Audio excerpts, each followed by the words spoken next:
The Yankees walked into the top of the third inning down 3-0. Jake, you and I were probably watching this game thinking, this looks like another grind fest to finish the road trip. But we all pretty much we couldn't wait for this series to end. I'll be perfectly honest with you. It felt like there was nothing positive that could have been taken away.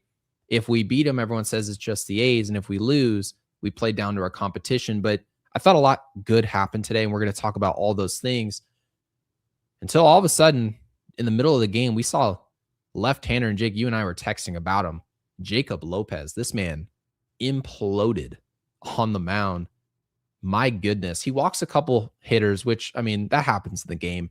But you walk bottom of the order guys, all right? Austin Wells, Max Schumann. And if you're going to walk anyone, those are not the two guys you really want to walk in this Yankees offense.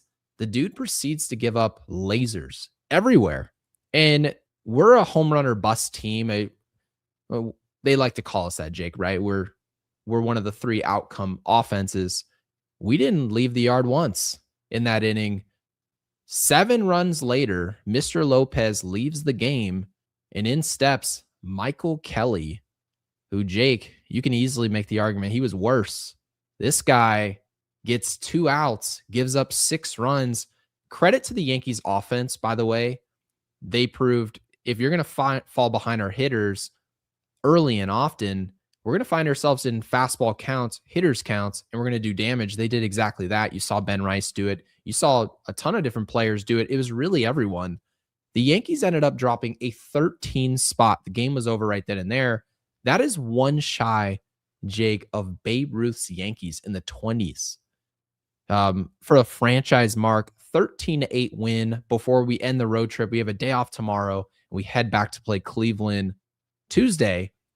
Will Warren really surrendered nothing. I want to get that out there. I know if you look up at the box score, you see that he surrendered 3 runs, 3 unearned.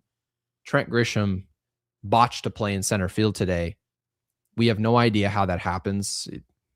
I don't really mean to say we don't know how. We're going to talk about why it continues to happen, but a lot of good happened from Grisham today at the bat with the bat. Nothing really with the glove, but Will Warren was good today. The bullpen wasn't. Bullpen struggled, right? Tim Hill struggled, but I thought the score overall allowed us to ignore that.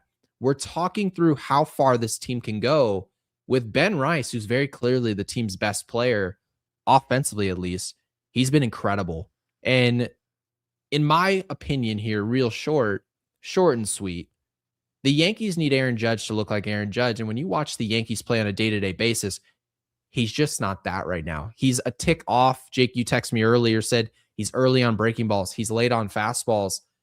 We need to do one or the other. We need to start eliminating pitches, especially 2-pitch guys, and start to sit on a different pitch. And Aaron Judge is talented enough to do that. We expect to get him back there, but we'll talk about Ben Rice. We're going to talk again, Trent Grisham, the hot bat. This wasn't what was sold to us, Jake. This is a guy who was supposed to be a glove. And then whatever you got with the bat, in San Diego, he struggled offensively. Whatever you got with the bat was a bonus. Now, offensively, Trent Grisham's actually been pretty solid, and the glove is dragging behind him. We're not sure what to make of this player. Yeah, another strong day from Anthony Volpe against left-handed pitching. This is when he should play. He's a good baseball player against lefties. He's all over the bases. He's aggressive. He steals 2 bags today. Credit to Volpe. We'll get to that. And again, Aaron Judge will be a topic. Be sure to subscribe to Yankees Unloaded if you haven't already, and you can get involved in our chat. And again, liking the video is a great way to help support the channel. So, Jake, let's kick this off with Ben Rice. Multi-hit game again. This is a player now that I hesitate to call him a good baseball player, because now we're starting to get into the territory of offense is very clearly the hardest thing to do in the game, hitting a baseball. Yes, the defense is, you could probably call it average at first base, but he's somewhat of a cornerstone now in this franchise.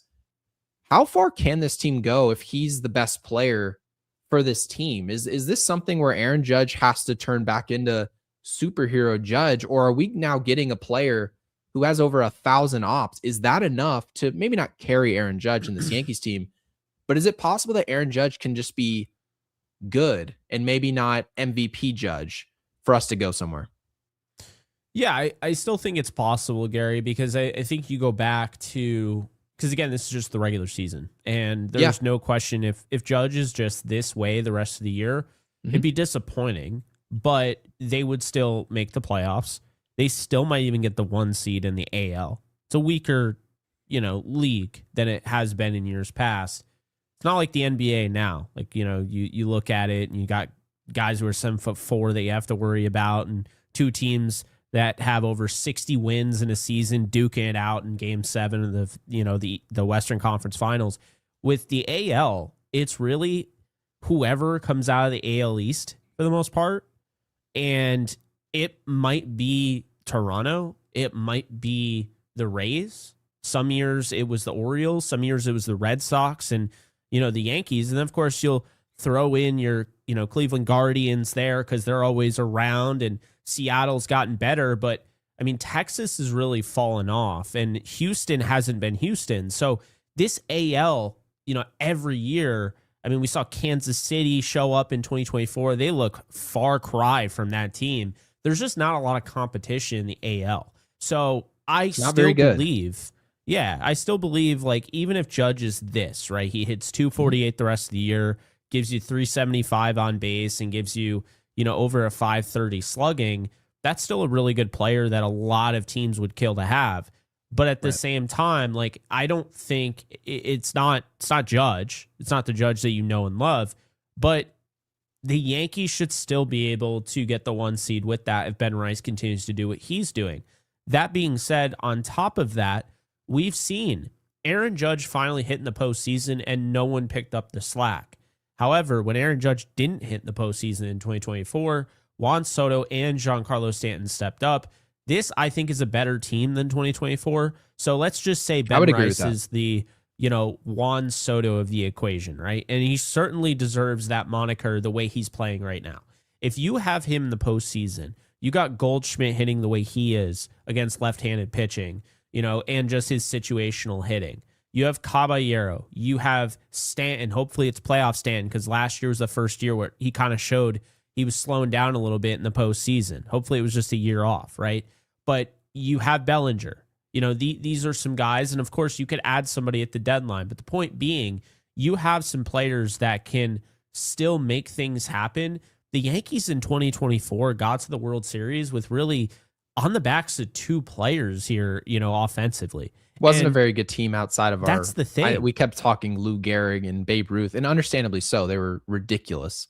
But outside of that, you're looking up and saying, who's hitting 6 for the Yankees? Yeah. 2 years ago, who's hitting 6? Who's hitting 8th? Those were not good baseball players. I'm sorry. They weren't. And yeah, you get to the World Series and you just chalk it up to, oh, we win the pennant. We just must be better than every other team that's been out here for the past 15 years. That's not necessarily the case. This year's Yankees team, as far as their pitching staff goes, millenniums better than that 2024 team. It's not even close. They didn't have anyone with the mentality of Cam Schlittler in their rotation at that time. Garrett Cole has almost reinvented himself. He's now brought in the sinker, right? You've talked about, and we've discussed on this show, the development of what Garrett Cole's trying to bring to his game. You've seen the changeup, and it's hard to believe a player in his mid-30s who's going to be a Hall of Famer with a Yankees, logo on his hat, found a way to get better. This is his way of doing that. And now the question is Aaron Judge and Ben Rice, is this going to be a great duo, right? A dynamic duo, or is this going to be a situation where Ben Rice takes a step up and Aaron Judge takes a step back, and we're in the same spot we were in before? This is really important. And again, this is going to be my take on this. The Yankees can't win the World Series if Aaron Judge doesn't look like Aaron Judge. That's just my take. And that, a lot of the reason for that is I feel like the others on this Yankees roster, when you're talking about at catcher, right, maybe at third base, if Ryan McMahon's out there, if Austin Wells are out there, you need heroic efforts from your best players, not good effort. This is a reason why the Jays won the AL last year. It's not because of Vladimir Guerrero Jr. Certainly he was definitely of help. He's probably the most important player. But when you look around, they had guys killing us in the 8th spot, killing us in the 7th spot. And that really to our detriment when we look at those positions this year. You can certainly make the argument that Jose Caballero, Jake, being in the 9th spot is really giving us a shot in the arm there. But I'm just not so sure about the others so that Aaron Judge can relax. This isn't a situation where Shohei Ohtani goes into the World Series. You and I were like, he didn't play that great, but maybe 2 or 3 other players can step up. Aaron Judge has to figure it out. And we're sitting here currently in late May. He'll be fine. This is just one of those years where his ops is 900 and we're complaining. We're going to look up again and it'll be 1,000. And I think we'll forget about this. Yeah, I hope so. I think, the concerns with Aaron Judge are well met because you watch him and it's like, this is just inferior pitching. And you watch the A's, we talked about it, man. First off, Lopez was awful today, just awful. And, obviously the stats show that, giving up 7 earned runs. Kelly was all over the place. This is the worst bullpen in the majors. I really feel that way. And so it just was kind of tough to watch Judge. Like, even though they scored 13 runs, albeit it all came in one inning, Judge's 2 at-bats were not exciting at all. Like, he had a loop single, and then the second one he struck out on, and it didn't even really look close, Gary. And you're like, what do you think the issue is, by the way? And like, we're not the hitting coaches. Like, we're not a doctor trying to accurately diagnose something, but what are your thoughts as to what's wrong with Aaron Judge? Because it very clearly it's a timing issue, right? That's pretty much what hitting is perfecting timing while the pitcher's job is to get you off timing. What's wrong with Aaron Judge right now? Because one thing you always like to bring up is his ability to do less in moments actually makes him a more well-rounded player overall. And you talked about that before the postseason last year. He's willing to hit the single the other way and move the line and not try to be this player who always has to leave the yard. Whereas today you saw more of an uppercut swing and really him trying to do damage. And at bats where it wasn't necessary, given what the guys around him were doing. Is there any reason you look up and see Aaron Judge struggling? Do you feel like, oh, if he just changes this, it'll just get better? The mentality is still there that I saw in the World Baseball Classic. I'm just going to be fully honest with you. He doesn't look like he's the captain in that I'll just do whatever it takes to win. He looks like he's actually kind of like doing what Jazz was doing, and he still does it. But Aaron Judge looks like he's trying to swing for a home run every time. And it looks like he's waiting for the perfect pitch. And even if he doesn't get the perfect pitch, he has to swing at it because he's now down 0-2 in the count or, 1-2 in the count. I've noticed he's down the count more than I've ever seen him because the thing that Aaron Judge always did well is that, he obviously gets pitched away from. That's another thing, Gary, when he's not what he is, last year, the year prior, whatever, teams are going to go after him. That's the difference because he's not unstoppable. He is a feared hitter. And when he's at his best, I think he's the most feared hitter maybe in the sport, right? Maybe ever, honestly. Like when he's at his best, he looks unbelievable. He's like, Bonds, like 73 home runs. Like you don't want to pitch to him. The beauty of Bonds and the beauty of Judge and when they're going right is knowing when not to swing. And exactly. That's almost every bit as intimidating. You watch Juan Soto and he hit a grand slam today, and the Mets obviously have played a little bit better baseball of late.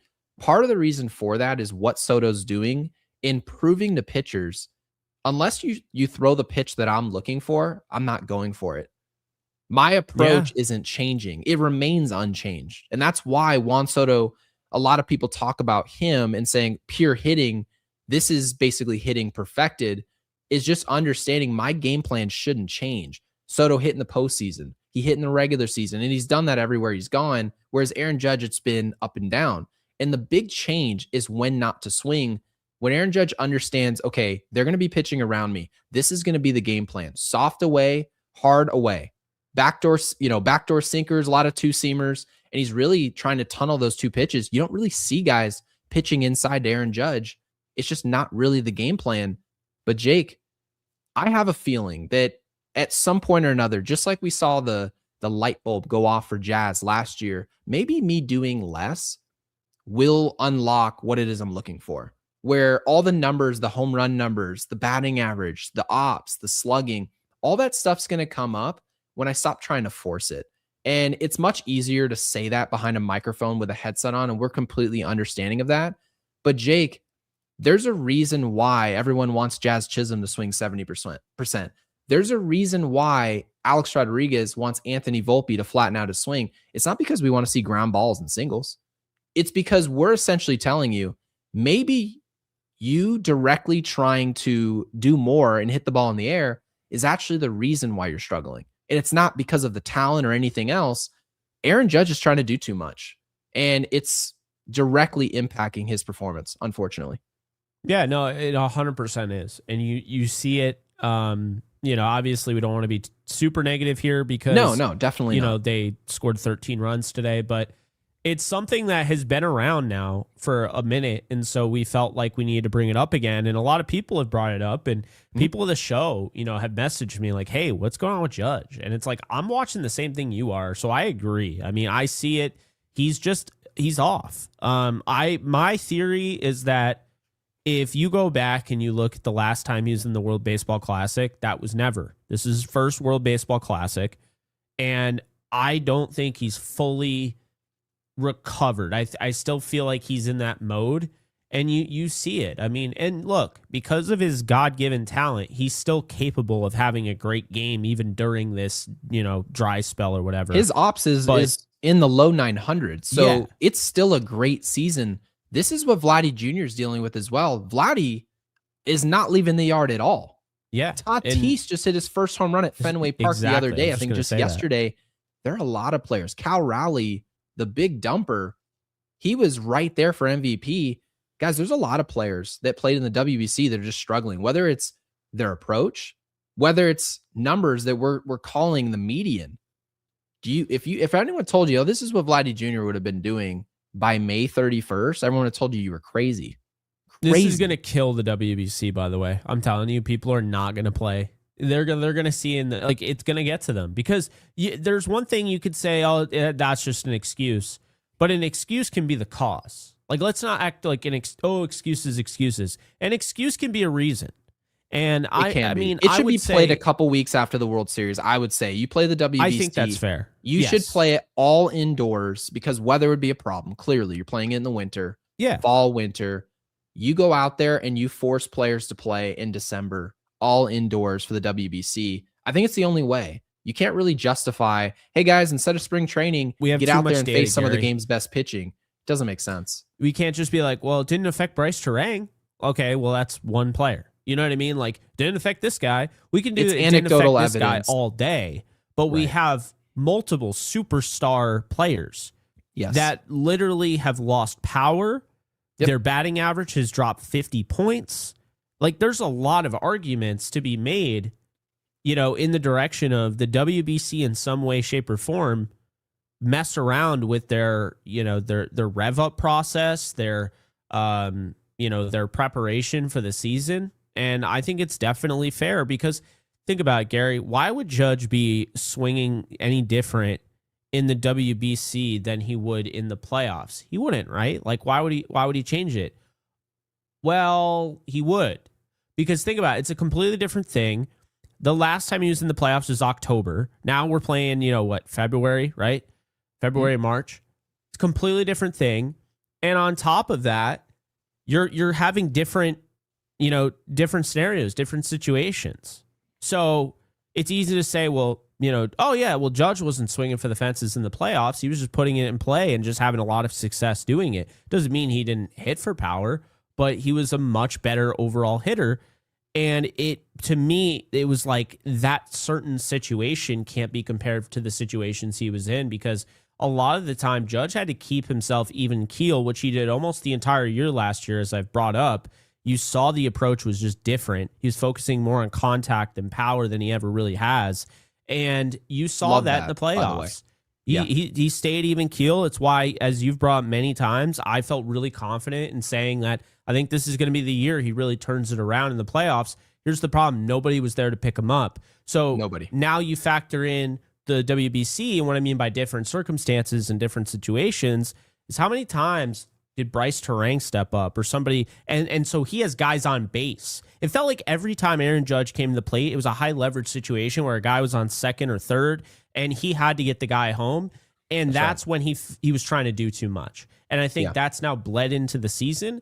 And what we have is a player who is this immensely talented, trying to do too much, is still a great player. Shocker. But he's not unbelievable to the point we've never seen anything like it, going to chase, records. And he's just not having that type of year. And that's kind of been the pace he's been on. So, is it the WBC? Is it him getting older? I don't actually think it has anything to do with his age, Gary. I don't do think it's the WBC. And that's just how I feel. I mean, when I watch him, I don't see like the same player. Like some of those foul balls in this series, those have been home runs. The fly out or the line out to the warning track, that's a home run, man. Like when he missed that last night, I was like, and think about that. You might not really, realize in the moment, and I'm saying in general, not you, specifically, you might not realize in the moment that would have been like, what, a 2-run shot? Last night, that would have been huge. So yeah, it's a major difference maker. And he doesn't have his confidence, which is understandable. Now, I'm with you, actually, on this WBC thing. You can't just simply say, oh, if not WBC, then this. However, it is a factor. And it's a common denominator for way too many players in the league right now who played in the event. Just like we say for the home run derby, this is just another common denominator. Now, here's why it matters. Everyone would say, well, that's Aaron Judge's fault. He showed up to the WBC and he swung for the fences. It was a poor approach, and he's probably a little bit more susceptible to falling into that approach because he's a power guy, right? You set the home run record in the AL. It's easier for you to fall into the love with the power game as opposed to Turang, because Turang doesn't have the type of power you have. And therefore, that's why Turang was maybe more successful. Maybe it was the same reason why Trey Turner a couple years ago, a few years back, he was the most successful, not a power hitter. So here's where I'm going to take this away. There's a reason, Jake, that when you go watch the NFL, you go watch Major League Baseball, you go to training camp, you go to spring training, there's a reason the players start off jogging. There's a reason players start off playing 3 innings. There's a reason that Garrett Cole, in his first start of the spring, will give you 35 pitches. He grabs his bag, he hands it to some locker room guy, and they walk out. It's not because they're lazy. It's not. Barry Bonds doesn't show up to spring training and hit off the tee first because he doesn't feel like hitting live pitching. No, there's a runway and a process to why they do what they do in the order that they do it. Now, mind you, a lot of baseball players don't hit off the tee. They don't. They feel like they can just show up to the yard, and maybe they do that in Little League, Jake. Maybe they do it in high school and you can get away with it. But go watch all the best players in the game's history and go watch what their regimen is in Major League Baseball. You go into the tunnel, and I've been in the tunnel before. I've walked into the batting cages, and you know who you see? You see Alex Rodriguez, you see Derek Jeter, right? You see Bernie Williams, you see Hideki Matsui. Jake, do you think the first thing they do when they put on their pants to get their day started in spring training, do you think they walk out to the field to hit BP? No, they don't. They don't, because they know there's a pecking order to how I have my process set up. There's a regimen, and I'm going to get to where I need to get to, but I need time to get there. The WBC doesn't allow for that. How many at-bats did Aaron Judge take 3 weeks prior at the level he was taking an at-bat in the WBC? None. Absolutely zero. Essentially speaking, they were training during the offseason. They probably took some live at-bats against someone random, wasn't one of the game's best arms, absolutely wasn't. They weren't going max velocity, and then they just stepped into the batter's box and said, let's see what happens. That's what happened. It happened for Cal Raleigh, it happened for Aaron Judge, it happened for Turang, it happened for all these players, Bryce Harper. The list goes on and on, not just Aaron Judge. So I say all that to say this. Aaron Judge didn't take off from the runway. He just took off of 2 feet, and it didn't work. Can't work for him. He's not the type of player. His stylistically, a power first guy, when your timing's off because you've thrown your regimen off, you're not a very good baseball player, not at least to the level that we expect it. And this is why I expect Judge to get back to it. I don't think this is an age thing just like you do, Jake. I believe this is Aaron Judge being a tick off, and 2 weeks from now, you're going to see the results click and he'll just hit the ground running from there. It won't be a problem since. I'm very high on Aaron Judge. I think he's still got about 2 to 3 more years of prime baseball left, given his body style. I mean, naturally. But yeah, huge issue right now for the Yankees. And you just hope he gets it solved sooner rather than later. And obviously, I want this to be positive because a lot of people are worried about Aaron Judge that this will just he'll never get back on the horse. I don't see that. Personally, I see a pairing now with Ben Rice, and we should start wondering what does Cody Bellinger look like in October next to Ben Rice and Aaron Judge if we see what we saw last year from Judge. So I'm actually pretty excited about that. And go Yankees, who's become a Yankees Unloaded member. You got to love how they're like, go Yankees says, go Yankees has become the YouTube member. Got to love the interface. But anyways, really appreciate that. Appreciate you. And Brian Bashman, who also was a member. I have something I wanted to add, by the way. Was it about Judge? Some research when you were talking. Yeah, please do. So here's an interesting thing for the people that don't believe the WBC has anything to do with anything, right? Yes. Did you know? And obviously ABS could have something to do with this. I'm not saying it doesn't. Okay. Did you know that this year the average batting average in league average is 241? It is the lowest batting average since 1968. And this is overall. You're talking league wide. I just went through every single year just to confirm. It is 1968. It was in the 230s. It was 239 about a month ago. So now it's 241.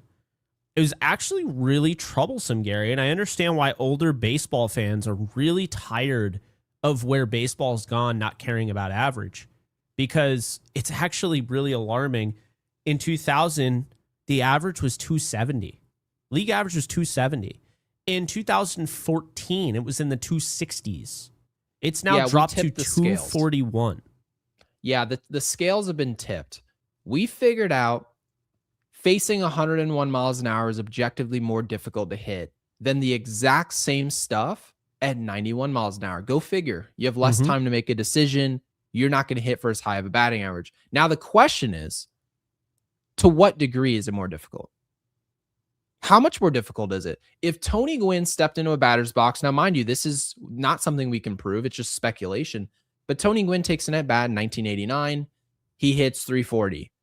If he steps into the same batter's box, right, all the same dimensions, and instead of the average fastball in the game, which at that point was about 89 to 90 miles an hour, it's now 100 miles an hour. Well, in today's game, it's about 94 and some change. Does his batting average stay similar? That's the question. Does a player like Tony Gwynn stylistically over the years adapt to what he's seeing in the batter's box? We don't know. But a lot of people in front offices indicate he would change. Tony Gwynn's style, according to the people in the front offices, would adapt because it's not as easy to hit for contact against this style of pitching. Now, old school players would disagree. Old school fans would disagree. That's where there's tension there. It's a combination of the perfect storm. You have pitchers that are throwing crazier shit than we've ever seen. On top of that, you have bozos in the front office that are all analytics driven, that are trying to literally like fine tune hitters that have been doing one thing this way their whole career. And now, hey, we're going to want you to change that launch angle a little bit because our computer data shows that if you did that, you're more likely to do this. You're more likely to have more fly balls, which will turn into more home runs. That is why I think the average is going down. It's not just the pitching, right? I really do think the pitching has a lot to do with it. And like you said, we've tipped the scale. I think it's the majority of the reason is, and mind you, I'm with the old school fan. I feel like you are as well, that hitters have in a way succumbed to the pressure of, well, it's just too hard to hit. It's 100 miles an hour. So I've just got to try to be Trent Grisham, hit for power, walk. And if I strike out, it's okay. Just go play good defense. But that's why the Jays were so important last year as a baseline for not to copy it, but to emulate the style of play. Maybe the contact game actually has a place in the game, And if you pay attention to the WBC, it seemed like the contact players were most ready to go as opposed to the power guys. It seems like in October baseball, the power bats that are most willing to adapt into the contact game are most successful. Aaron Judge, according to you, Jake, before postseason baseball started, was more willing to play contact baseball. And that was the number one reason you said he'd play well. Yeah. Lo and behold, it's well. exactly why he did what he did. It's the reason why. I normally don't try to say, hey, I'm right. Jake's right. We're right. Vladimir Guerrero was as great as he was because he was playing a contact first brand of baseball. That's why. It's the better way to play the game. The analytic freaks and gurus will be like, no. Ops plus, home runs win championships. You have to hit home runs. It's not. It's contact. If you don't make contact, you can't make quality outs. You can't put the ball in play and have a sacrifice fly when you absolutely need to late in the game. It's impossible. Infield's playing back. You need the ball in play on the ground. It can't happen without contact. Aaron Judge needs the contact game back in his game today. If he does that, I mean, we're talking an adjustment, a decision that can be made like that. And that's why I'm so excited when that switch goes off. You're talking about the pairing with Ben Rice and what we're seeing from Cody Bellinger against both left-handed and right-handed pitching. Jake, we're now bringing the question of if Judge returns to form, this team's a lot better than the 2024 roster. And the AL sucking, you can easily justify a couple tweaks to our bullpen, maybe a call-up of Giovanni Cruz, maybe Lagrange, who knows? We can, in a way, walk into the World Series. And that's not to say that we're this elite roster, but when you look at what we're doing and what's on the table to be done offensively, you could easily make the argument we could see the Dodgers again in the World Series. I wouldn't be surprised at all. By the way, I have to point this out. What's that? They couldn't have made it any more obvious that they juiced the baseballs in 2019. That is ridiculous. If you look at the data, it is stupid. How many home runs did can you pull up how many home runs did Gleyber Torres and Cody Bellinger hit? That was 39 home runs, right? And Cody Bellinger hit 41. It was 40 plus. It was ridiculous, man. Dude, it's one of those things that's just like embarrassing how like obvious it is. It was crazy. Just so you understand, last year they hit 5,650 home runs, okay? Thank you, Brian. Last year, with Cal Raleigh hitting 60. They hit how many? 5,600 and what did I say? 5,650. Either way, 5,600. That's a lot. Ballpark there. That's a lot of home runs. The previous year was 5,453. Okay. Yeah. So we've got 2023 baseline here. 5,868. Okay. 2022 was 5,215. 2021 was 5,944. You get what I'm saying here? 2020 COVID year doesn't count. Yeah, it doesn't matter. We're going to skip that over. 2019 was 6,776. That is ridiculous. That's so stupid. What do you mean? It was just an outlier. It was anecdotal evidence. There's no way that... All right, so like now I'm curious. Let's go to... What's a good year where they hit a ton of home runs, like the steroid era? 2000? Oh, I'd probably say 2000. Yeah, 2001. Give me 01.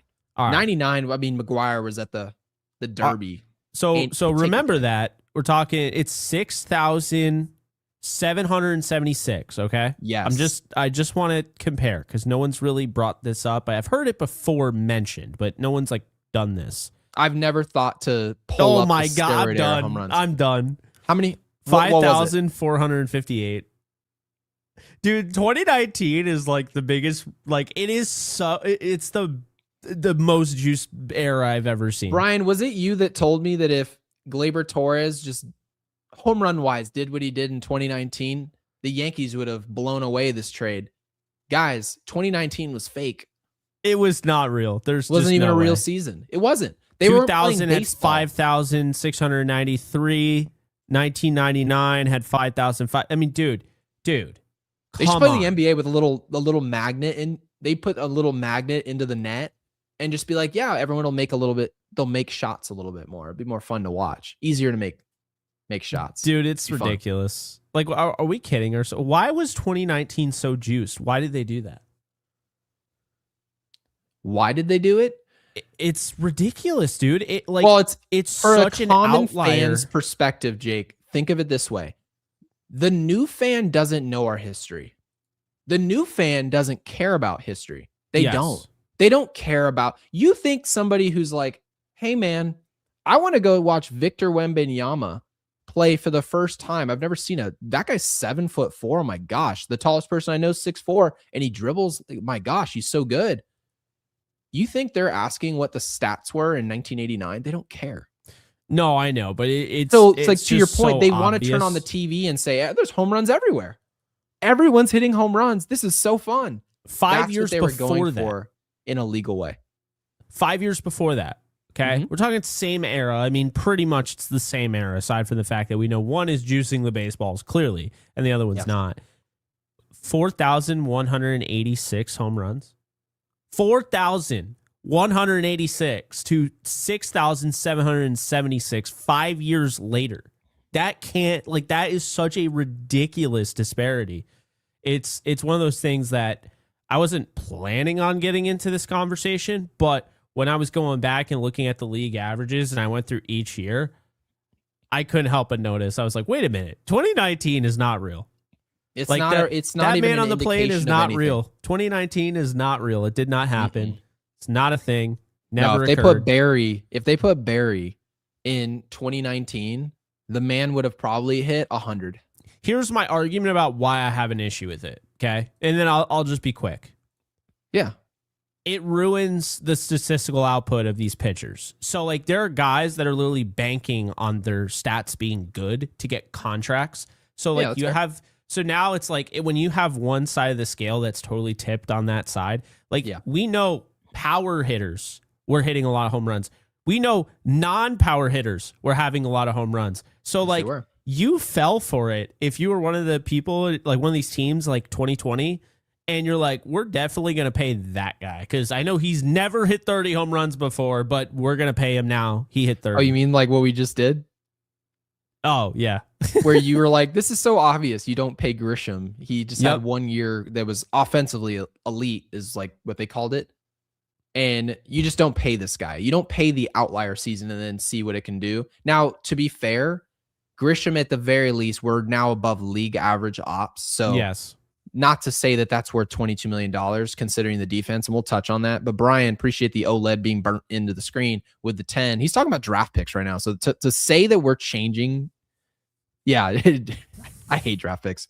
Brian, thank you for the 10. He hates not prospects, sure if you guys so saw. I hate prospects. Draft picks anymore. I don't. Says, not sure if you guys saw my MLB draft picks.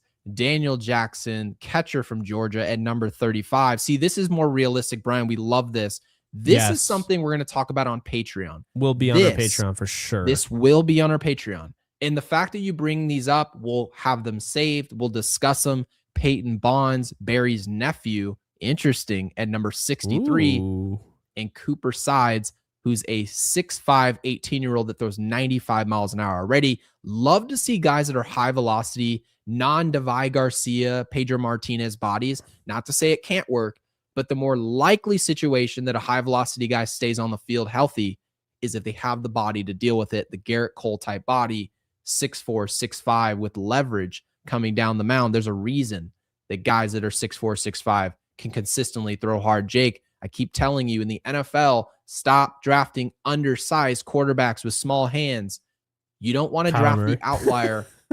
Right. You want to draft the player that's most likely to succeed and go with that at number 99. So, Brian, really appreciate that. Spoken about Daniel Jackson yet? I feel like we talked about him a little bit on this channel. I don't think we did. We may have talked off air. Was it UCLA? Was it the UCLA kid? Yeah, you're talking the shortstop, and he's going 1-1. So yeah, no, without a doubt. But this is the SEC Triple Crown winner. So like, he's actually I made a list, and he's near the top of my list. So I love this. I'll look more into Peyton Bonds. But Daniel Jackson, the only issue I have, because he is a freakish athlete, really, really good athlete, it's going to be the defense behind the plate. I just don't know if he's going to end up as a catcher. He might just be like a first base DH guy. But I mean, hey, if he could swing it as a catcher, we're talking about a guy that I think has the potential to maybe be like a kind of reminds me a little bit of Jason Kendall, especially like what he was Okay. able to do when he took the catcher's mask off and how he made some of those crazy plays, those crazy catches. It's because of his athleticism. He had good My athleticism. dad punched that guy at the All-Star game. That's one year. hilarious. Yeah, and I watched it happen. But you know what I mean, though? Like Jason I love Kendall that, was by the way. known Jason for Kendall, that. I would love on this roster. I mean, wouldn't anyone? Yeah, I mean that would Contact be, and first obviously I'm not saying he type needs guy. to be Jason Kendall. He I'm not doesn't. saying that, but I'm saying if you're looking for like like a comp, and I mean Yeah. it's not like I'm looking right at Jason Kendall's numbers. I can bring them up real quick, but like based on what I've watched over the years, kind of reminds me of Jason Kendall. What I've watched, but I would say has way more power. But I'm talking from like that athletic standpoint. Yeah, I could see him being like that. So maybe a more powerful Jason Kendall. Jason Kendall would never catch in today's game. They would have been like, "No, man, you're a second baseman." But do you know what he could do? Field. What could he do? He could steal. And guess He what? could steal. He could score from first. Daniel Jackson, as Brian Bashman's bringing up, set the record for steals by a catcher. Jason Kendall had multiple seasons of having 20 plus steals.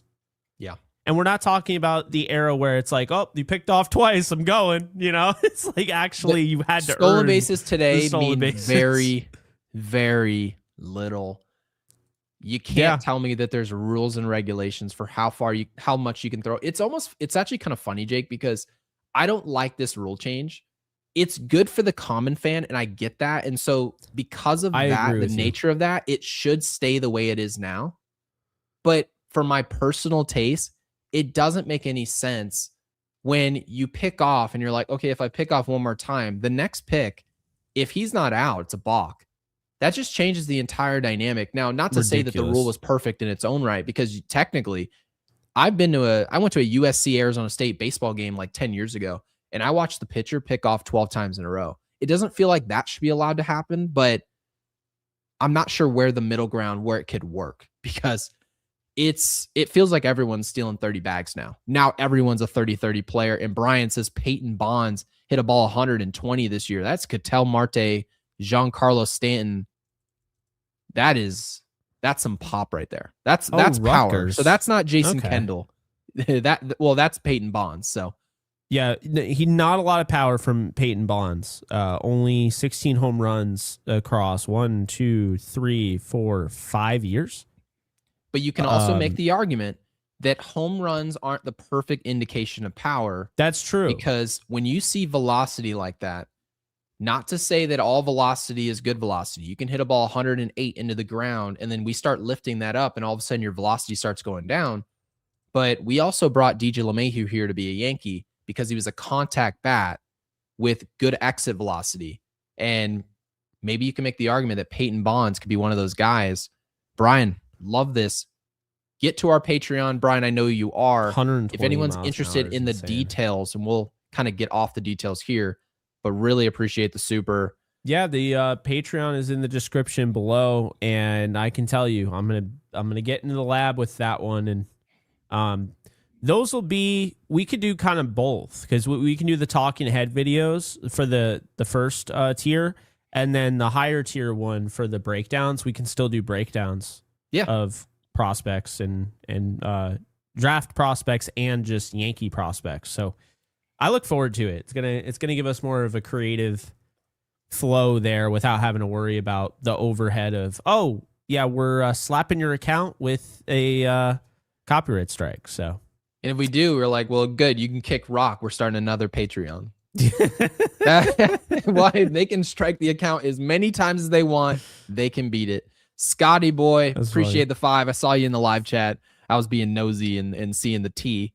Thank you for the 5. Says, good to see you live for a change. So nice to be void of narcissism here. I've heard that word narcissism all the time now on my TikTok feed. Everyone's narcissistic. Anyone we don't like. He says, I am proud of Volpe's efforts to improve his hitting eye, and it shows. Oh, I love that swing he had. The second hit in the inning.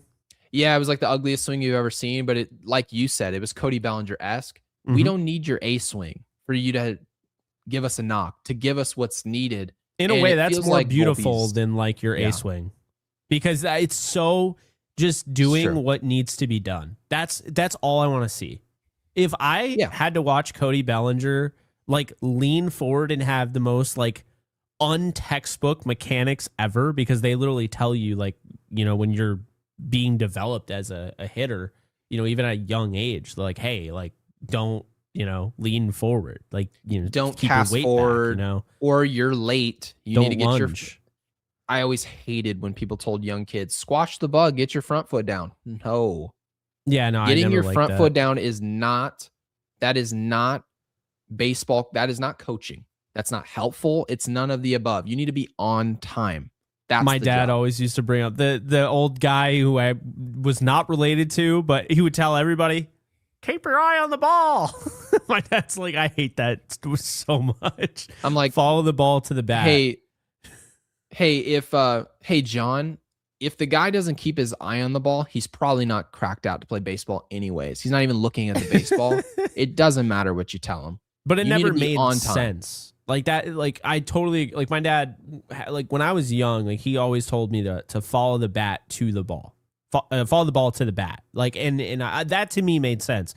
Keep your eye on the, what does that even mean? See, my coach would just say, hit the effing ball. That's the job. And we're 12. We're 12 years old. That's how you need to be coached. In today's culture, it's kind of just when you're 7 or 8. Yeah. Keep your eye on the ball. You want to be looking at the ball while you hit it. You don't want to be looking at coach. That doesn't really help. Pitching, but catch. When you're talking about adults, you can't tell Gleyber Torres to keep his eye on the ball. You need to tell Barry Bonds, hey, what you really want to do, hey, Aaron Judge, I know you're not playing up to your standards, which are way up here. We're talking generationally great. You know what would really help? You just keep your eye on the ball. That's not helpful at all. Yeah, not at all. No, and but it's Scotty always boy, some dude with penny loafers and like socks on. It looks like, as my dad would say, was an 80s Poindexter. Every time. And they're living vicariously through their kids in Little League Baseball. Keep your eye on the ball, son. I'm like, then you should have done that, I guess, when you played. Scotty boy, thank you for the 5. Says, good to see you live. Did I already read this? Okay. I didn't touch on Volpe. I wanted to touch on this point about Anthony Volpe because you talked about not getting ace swings off. I'll keep this short and sweet. Anthony Volpe, again, is a niche good baseball player. He shouldn't be playing shortstop. That's still my take to this day. Jose Caballero should be the shortstop until George Lombard Jr. is ready to play. Anthony Volpe should be playing in the infield with Cabby against left-handed pitching. He's a good baseball player. I promise you he is. He plays with confidence against lefties. And here's the best part, Jake. In a game that starts with a lefty, where he gets a knock, he gets acclimated into the game, he's involved on the base paths, he's confident defensively, something you've really talked about. Now that he's confident and he's got a hit under his belt and he's got some plays under his belt, now he can confidently take that at bat against righties and give you that ugly swing for a knock. Now he can do it. But when you start him against a righty and he looks ugly in the first inning, which typically hitters do, he's dead from there. 0 for 3, 0 for 4, error in the infield. Everything just starts to compile on him. Leave Anthony Volpe in the position where he succeeds. Starting off against left-handed pitching, and today it wasn't a good one. Anthony Volpe had his way. He was impactful. He was good. And I know a lot of people think because we criticize Volpe in the way he's played, Ryan McMahon, a lot of these guys, Grisham, we just have a bone to pick. We hate these guys. No, some of them are just really good in certain spots, and you should tee them up in those spots. Instead of saying they suck as baseball players, put them in position to succeed. Anthony Volpe is a good ball player against lefties. So really proud of what I saw from him, and I hope they don't just see what he's doing against lefties and be like, oh, great. Put Cabby in left field. See you against Tyler Glass now tomorrow night. That's not a recipe for success for Volpe. And we do have a live chat here from Go Yankees, who's been a member for 6 months. Yankees. Says bullpen needs to be fixed. Stat, Yvonne Cruz needs to be called back. Stat, I think stat is the new word. Stat unloaded. Team needs to make decision on Blackburn or Yarborough for DFA. Jake, I have a feeling I know who you want DFA'd of this group here, and it is Mr. Ryan Yarborough. Yeah, because you already have Ryan Yarbrough, essentially, when you have multiple pitchers that are going to be able to pitch that allotted time. Like when Fried comes back, like you're going to have, well, when Clark Schmidt comes back and Fried's back, you'll have two guys that can essentially do the work that Yarbrough does. Yeah, I'm just not sure like what the niche is for him. What is Yarbrough? And you also have there was a point of him before. If he's called up, so that's 3 options later on the year. Yarbrough is not needed. They should just move on from him. Completely agree. Ninja Hot Dog, thank you for the 5. Says that bullpen really wanted to blow the game. Props to the offense though. 13 runs in an inning is insane. Glad we made up for the series loss to the A's in April. Yeah. So I'm happy to see that Ninja's happy about this series win. No stat pad comment. No stat pad comment. Ninja's growing. And here's what matters. We can't get upset that they can't beat the Rays right now in a series with the A's. We're going to look up and people are going to complain that we're 2 games out in August. Oh my God, we gave away the division. And you know the reason why that's going to be? Because you weren't able to take care of business in Sacramento, a series that hardly anyone cares about. There's a bunch of Yankees fans in the crowd. It wasn't a serious series. We're playing and hitting home runs into bushes. But having said it, we had to win these games. We have to. Yeah. So Ninja, appreciate the super chat. I'm actually looking forward to this Cleveland series when we go back home. I want to see what that looks like against some better competition. I know they're not the best team in the world, but definitely better. And James, welcome in with the 5, says, wouldn't Heim be a good ad as a catcher? He's better than Wells. I saw Jake just smack his lips. Yeah, I'm not a big Jonah Heim fan. You aren't a big Jody. You're not a Heim fan. You're not. I'm not a Heim fan. Yeah, Jake's a hater. Yeah, I'm a hater. Wasn't he already traded? So like he'd get traded again? I don't know. But anyway, where is he now? He's on the A's. He started today. He's the one that took the pinball shot that you're like, how did that even happen? Oh, he came from Texas, correct? No, he came from Atlanta. I'm thinking of the wrong player then. Well, no, I mean, he was on Texas. You're right. Okay, okay. So here's the thing. James, I know who this is. No. Heim has hit like the absolute bottom of 600 OPS since 2024. And then I think he had that 1 year where they won the World Series. He was and that an was in all-star. 23. He hit 258. He's really a 1 year wonder. In his 1 year, he hit 258 and had a 755 OPS. So I think he's overrated and I don't want him. So 3 years ago, he was good. So let's bring him here. Yeah, right now he's hitting 197 with a 270 on base, 333 slugging, and a 604 OPS. Like, I would rather, call me crazy, I would rather have Austin Wells than Jonah Heim. I would. I'm also, Jonah Heim is almost 31. Like, he's going to be 31 next month. Austin Wells is what, 25, 26? Wait, like, so we get older, worse, and more expensive. At least he's a right-handed bat, though. No, I don't want to make fun. I'm not a Heim fan. No, we're just not Heim fans, and this is good because some names we're not thinking about. I promise you, the best fit for the Yankees is probably a player that Yankees Unloaded hasn't even touched on. Yeah, I don't want to trade for somebody that was DFA'd and then somebody else had to literally send cash for him. No, thank you. Could you imagine, by the way, being an athlete, or just imagine like you work at State Farm? Oh, and you get Heim's the fired. switch hitter. Okay. Yeah. I don't care if he's switching or not. When your ops is 600, it's 600. Clearly, you might as well just stand up there. Yeah, the splits probably aren't doing that one justice, but I got to see what his splits are. I got to see. Because like my biggest Slim pet Lewis, peeve is why are you a switch hitter if you suck badly against one side? Like, you know what I mean? Like, there has to be a nice little baseline. Against right-handed someone pitching, who can't cook, they're like, you know what I'm going to do now? I'm going to make a 3-course meal. It's like, no, you couldn't make 1 course. Let's stick to that. That's a really good point. It's no different than the kid that has 7 pitches because his drunk uncle showed him how to throw a knuckleball. Yeah. And he throws Show him the game. knuckleball, son. Boom. And just broke somebody's sucks. car windshield. Anyway, his platoon numbers, Jonah Heim against right-handed pitching, he has a 188 batting average. He hits 552 OPS. And then against left-handed pitching, 206 batting average, 653 OPS. So he's just not very good. But at least there's consistency with the on-base. It sucks all the way through. What's the on-base? It's 270. Is it 270? 270 on both sides. So 270 is like 20 points. It's like 20 points higher than Ryan McMahon. He's probably in the 260s by now. His slugging is 281.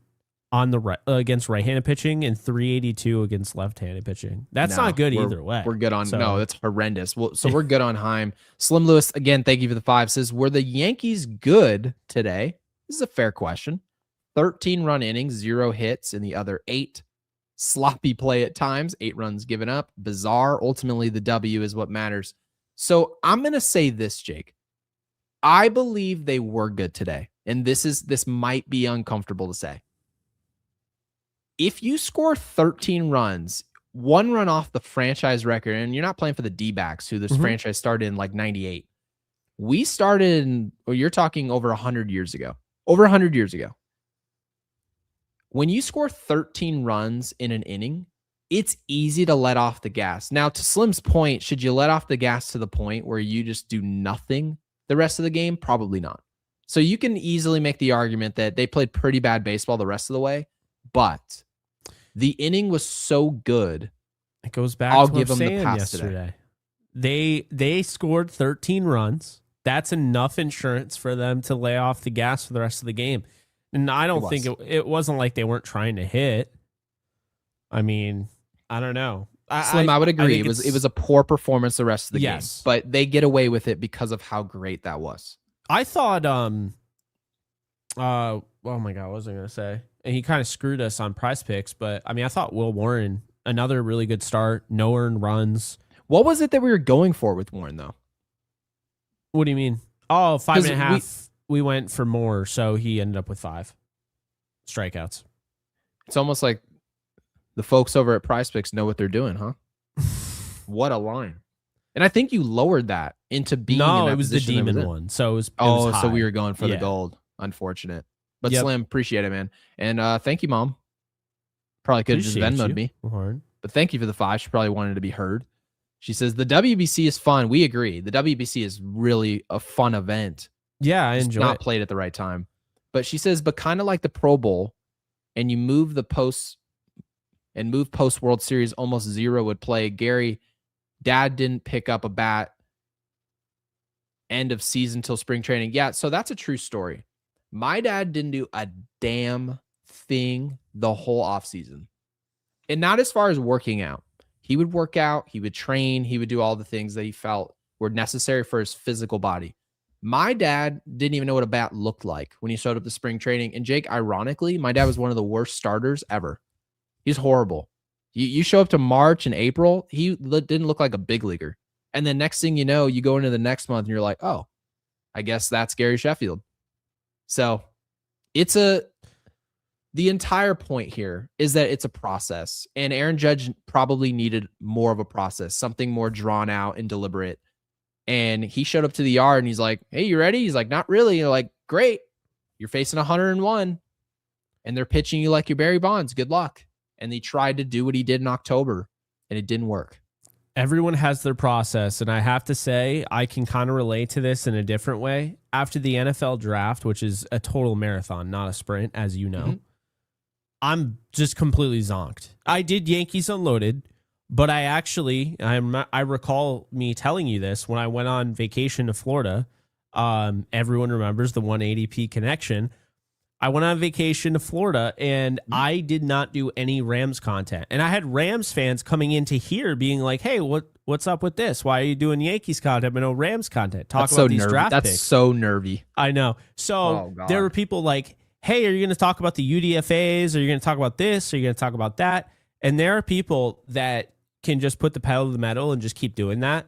I do that all year. So the way I see it is this is my time. Like, okay, I'm finally going on vacation and that's the way it's going to be. And I'm capable of working on vacation because we did a show every night, but it's just one of those things where it's like my process is this. And if I don't do this, then I'm going to essentially burn the candle at both ends. And what ends up happening is me collapsed over or on top of my keyboard, which has happened before, and I missed an entire day. It's a total coma. You actually got a glimpse of this because we were supposed to go. I remember we were supposed to stream together on Kick. We were supposed to stream Call of Duty, right? And I think your buddy was going to join us, and I was passed out on my keyboard for a day. That's what it happens every year. and I'm trying to avoid it from. It has not happened this year, but it's happened every year where I just pass out for an entire day. I sleep for 24 straight hours. Your sleep schedule is a nightmare. That Whoop band that tells you, it basically tells you the quality of your sleep. It tells you your schedule and what it should be, some adjustments. If we ever get sponsored by that group, I promise you that band's going to tell you, they're like, you need to go to the hospital.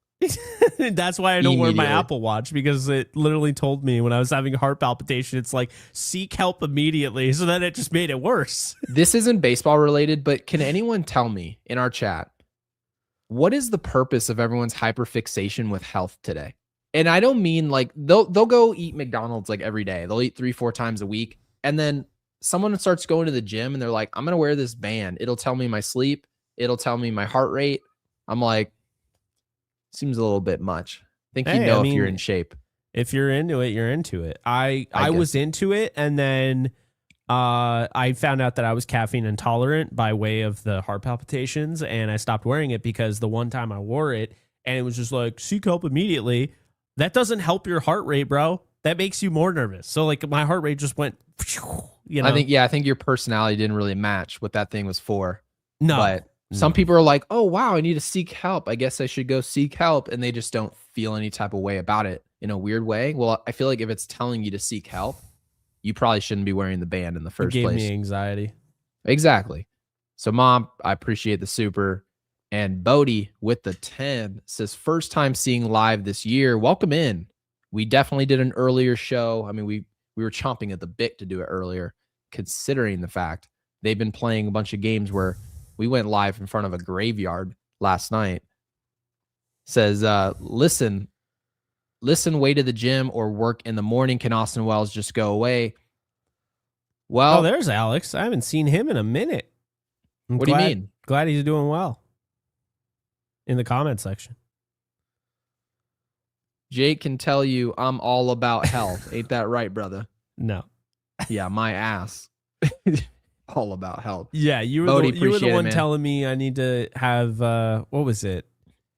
In-N-Out. Alex is like, yeah, you got to eat In-N-Out. You got to go with the was a monkey style. What is it? I don't even know. Oh my God, animal style. Animal style. Monkey style. I'm going to write that down. Can anyone remember that? We need to remember monkey style. Monkey style unloaded. Ridiculous. And you've been to California. You should never have said that. Dude, I went once. Okay. I went to, I literally went to In-N-Out once, and it's not that bad, but it's incredibly overrated. I think the burger is elite. The fries are to be desired. The fries are to be desired. The one thing you could say about them is that they're fresh, and the burger's never been frozen. The burger's great. That's what I would say about it. I would say there's... Oh, and the prices are great. I would say nothing fast food is elite. You can make it at home, and it would taste way better. And you could also control how much seed oil intake you're also having. So, yes. Oh. Your mom knows. We're both gonna be in holes 60 years from now, and I don't. Yeah, it's like I don't care. Your mom. No, that comment is wild. Be right. Your mom knows ball. So no, I don't like Raising Cane's, and their sauce is definitely overrated. I like Raising Cane's. You know what I would say? You know what fast food place is just so good, and I can't get it anywhere near me? Del Taco. Astronomically better than Taco Bell. Astronomically better than Taco Bell. But I've only seen it like once driving by. There goes our Taco Bell sponsorship. It was never there. Do you want diarrhea? Come to our place. They have Devontae Adams. What are you talking about? Devontae Adams is their entire marketing. Like, doesn't he have a Taco Bell in his house? Like, that's what the commercial wants you to believe.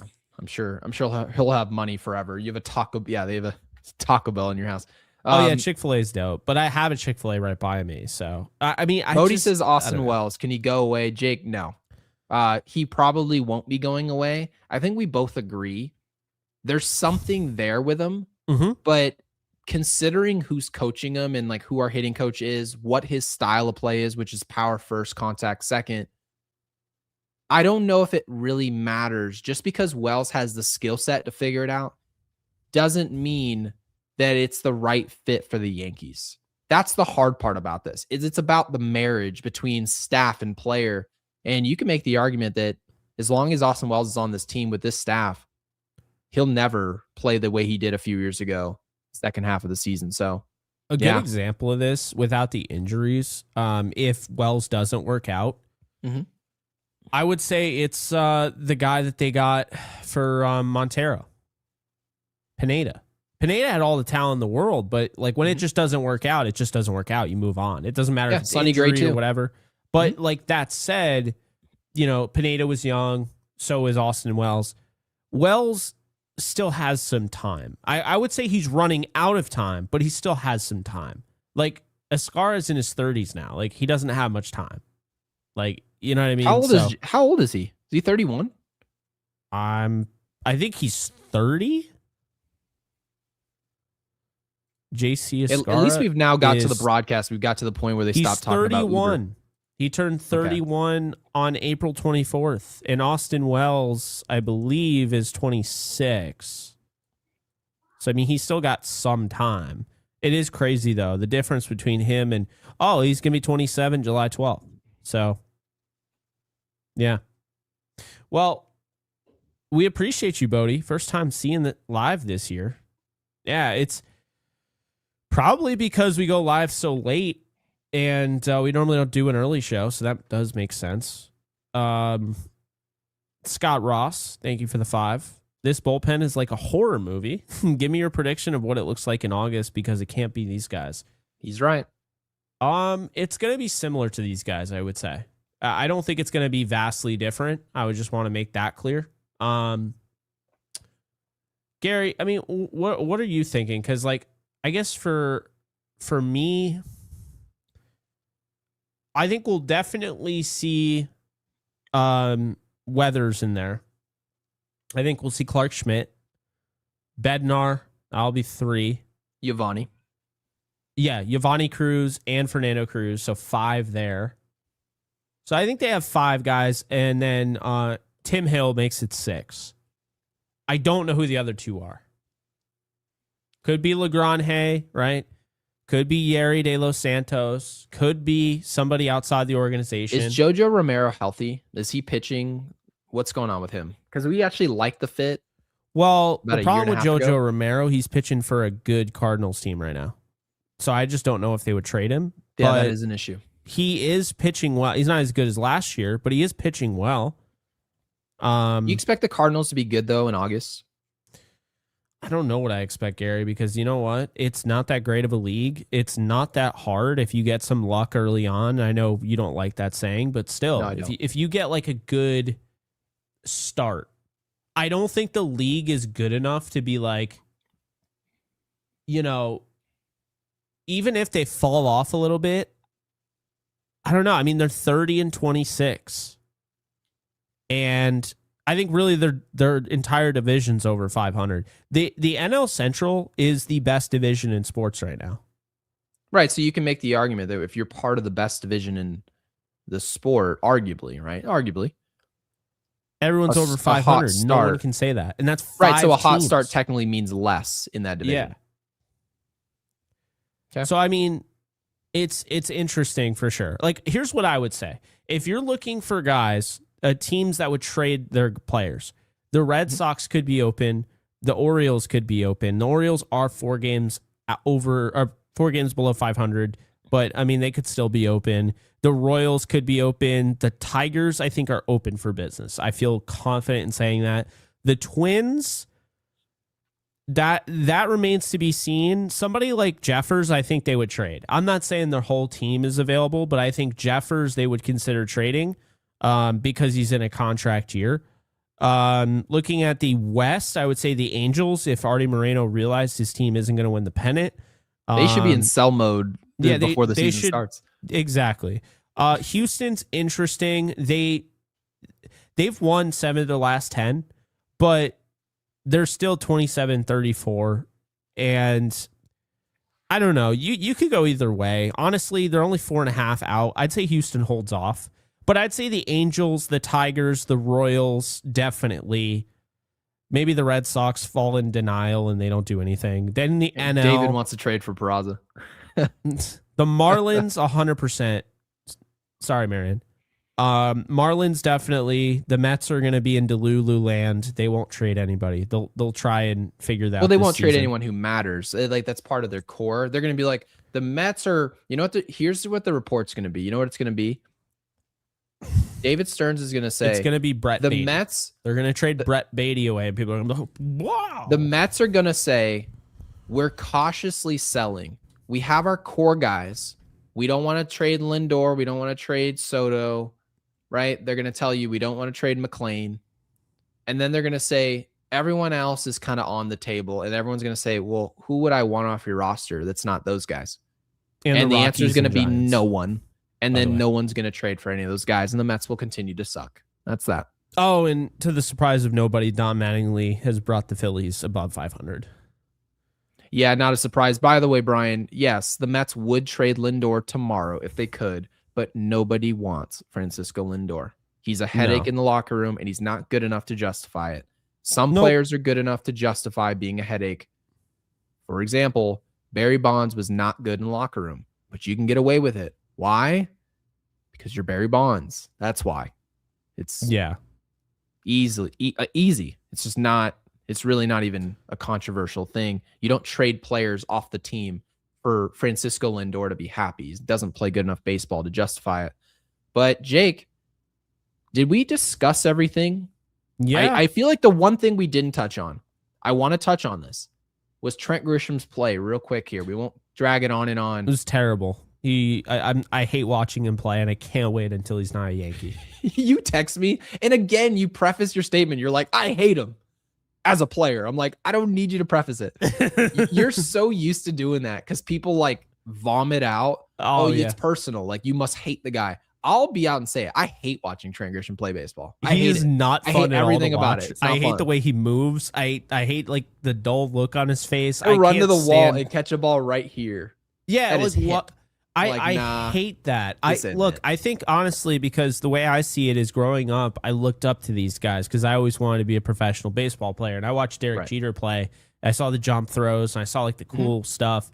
And coaches would say like, don't do the jump throw just to do it, right? Like it doesn't make any sense. And obviously I wasn't one of those people like, oh, I'm going to do the jump throw even though it was right to me and I'm going to run and then just no. But what I don't like is there are kids that watch the Yankees every day, maybe want to be center fielders, and they're watching Grisham with this kind of like lackadaisical type of like really nonchalant play. And I hate that. And here's what I've said since day one. I hate it. Don't let me catch you making an error doing it. And it happened today. He takes so damn long. He has no charge up whatsoever in his step. And then on top of that, he has these awful reads. So it's like, I'm sorry, it wasn't that long ago before Grisham, like we were watching Harrison Bader in center field, diving every which way. And now I have to literally like watch Trent Grisham, who will just sit there and be like, he'll have a basket catch on like and then like the freaking it went off his wrist or whatever it was. Like it's just awful, dude. I'm so tired of watching him. Jake, you gotta, normally I don't give this the time of day, but you just gotta see this. Here it is, guys. The truth is out. Make the Knicks great again, says Gary is just a straight up Trent Grisham hater. The guy has a great May and you still don't like how he plays. Shaking my head. Hey, so Jake, you were there for the beginning of the episode. Did I or did I not cover his offense? Yeah, you said he's been hitting well, and I was like, yeah, I don't care. Perfect, but I'm the hater. If any, No, I'm also the hater. I don't like watching him play. Well, yeah, that's fair. File a defamation case. This isn't a social club. This is a professional sports team. Yes. This isn't. I promise you, unless you're Trent Grisham, there's no reason for you to be defending any player ever. It's unnecessary. If you think Trent Grisham is good, write it. And then tell us what was so great about May. And you can write that and then we'll cover it. But this idea that everyone has to agree about players, they just simply don't. Trent Grisham is not worth $22 million on this roster. He's just not. Nope. You can't hit 205 with some pop, draw some walks, and play below average defense and be lackadaisical and make mistakes like you saw today because we scored 13 runs in an inning, nobody cared about the mistake. We can laugh at it in hindsight. But Trent Grisham is just not, he's not, it's honestly like watching a kid in high school or college who they just have horrible study habits and they also fail the test. It's like, you don't get to get away with that. Well, and you how about can't this, have Gary? those habits. The same type of people that will, defend Trent Grisham's bat, they ignore his defense. But then they would tell you about a player that you like. They'd say, well, I don't like his defense. Like, Ahmed Rosario shouldn't play over Ryan McMahon because his glove sucks. And I'd be like, well, you think Trent Grisham's glove isn't a big deal? I'm like, I would argue, and I wouldn't argue because I know I'm right. I don't argue things that I know I'm just 100% right. I just don't give it the time of day. Yeah, I'm right when I say Spencer Jones is a better defensive player than Trent Grisham. Would today have ever happened with Spencer Jones? No, he would have caught that. You know why? Because he gets good jumps. He's a better athlete, and he covers more ground. It's not crazy to sit there and say, you know what? He shouldn't be in center field. He shouldn't. He also shouldn't be in left field. Because I was just going to say, let's just stop right there, Jake. Yeah. So you bring up a great point, and then we'll move on. We'll move on to Prize Picks. You mentioned Grisham's not a center fielder. Okay. Normally, when you say center field, traditionally, it means that's my most sure-handed outfielder, traditionally. But listeners to our podcast know the details. Left field is the hardest position to play as a Yankee because of the dimensions, right field being the easiest. Now, we put Juan Soto in right field because it was an easier position for him to man, and we took Aaron Judge out of right field and put him in a more difficult center field, and he struggled. Having said all these things, if you move Trent Grisham out of center field where he's clearly struggling, where would you put him? The only place you could hide him, technically, would be right field, defensively. And you're not moving Aaron Judge for Trent Grisham. So this is going to be on the roster next year. This is getting worse. This just keeps dropping. I wonder, and mind you, we're going to have to wait to start losing games for this to be addressed defensively because, again, Trent Grisham's hitting. He is hitting. But we didn't put him on this roster to be like, oh, well, he's hitting right now, and he's hitting 207 with 7 home runs in north of 225 plate appearances. No. That's not, I'm sorry, there's no defense to that. Trent Grisham's not a good baseball player. He's just not. And I'm happy for both him and his family that he was able to make $22 million this year. All the power to him. Not many 29-year-olds get to do that in life. But that expected batting average is starting to fall back to where he actually is. No one said a damn thing to me about expected stats. You know why? Because the expected stats are starting to come back down to earth. That's why. That's why you just stop hearing about it. That's why the analytics group, conveniently, they just talk about whatever the next analytic to defend their original point is. That's what they do. And once the original analytic no longer aligns with their point, they just go rogue and start talking about something else. That's what they do best. It's just word salad. He's a premium pinch hitter. That's who he is. Like, honestly, I agree. Really good pinch hitter. That would be a really good role for him. But like, these numbers aren't like, oh my God, like 704 OPS. And then people are going to say, well, he's hitting 267 and he has an 817 OPS in May. I'd be like, well, that's great. But do you cover everybody else on the team that way? Is that how you say it? No, they don't. When Jazz Chisholm hits 267 and has an 817 OPS, are you like, yeah, Jazz is having a great month? No, they've never said it. You're hating on Jazz. Okay, you're saying Jazz sucks. That's what you're saying, right? Now they want to talk about what the average of Jazz is. But he's just inconsistent. That's what they say. Jazz Chisholm, by the way, at the beginning of the season was atrocious. No other way to put it. What did he say to the media? Oh, it's just cold out here. I just can't play. Yeah. Just wait till the summer. I'll heat up. Let him heat up in the summer, and what would everyone have said? Well, he's paid a lot of money to perform early in the season. The average of what he is, I still don't want him back. That's what they would have said. He doesn't perform in October. He performs in May, June, and July, and he doesn't perform in March. Don't want him. That's what they would have said. But then Trent Grisham is atrocious to start the season, offensively and defensively, both. He has a hot May offensively. We covered it. We've talked about it 6 times. Still atrocious. He's actually worse, as you bring up, defensively. And they're like, no, but he was good in May. Ease off. Oh, okay. Well, Ahmed Rosario is just good in general. He's at 273 and he has an 843 OPS and can't find any sort of role on this team. He can't play every day. He goes sometimes 10 games without playing, and they chalk it up to, well, his defense. It's like, well, Trent Grisham's defense is horrendous. He's the worst starting defensive center fielder in the league. There is no one worse. And Brian, I agree with you. I don't like Jazz or Grisham. That is my takeaway. I can't, like, I guess my point, the reason why I brought up Jazz is everyone talks about hustle, right? We all want hustle. We want our guys to be Johnny Hustle. But then when it's Trent Grisham, it seems like some of these people turn a blind eye to that. I'm just saying, like, keep it consistent. Like, I'll give credit when Grisham does something. It's not going to change my opinion. Grisham lost me in the playoffs. I can't stress that enough. I hated his at-bats. And then he came back on $22 million a year, and I was like, okay, well, I hate this too. But at the same time, I'm like, okay, well, maybe they're onto something, right? Because what did they say? We think we found something with Trent Grisham, and now it's like, okay, well, show me. Don't tell me, right? Like, and he's not really showing us that. He had a nice May, right? And there's a really good chance that he could build off that into June. I don't care because I can't stand watching him in the outfield. I can't stand because Gary, it's not just that he didn't get to this ball today. It's the looping it. Oh, he gets the ball and he just lofts it into the cutoff, man. Are you freaking kidding me? Yeah, it is. It is the most lax experience you've ever seen in your life. It comes off as lazy. And you know who else came off as lazy? Aaron Hicks. And I couldn't stand Aaron Hicks. The moment he was a Yankee, I was like, good God, please don't. There were a lot of people who had this takeaway on Robinson Cano. We've talked about this.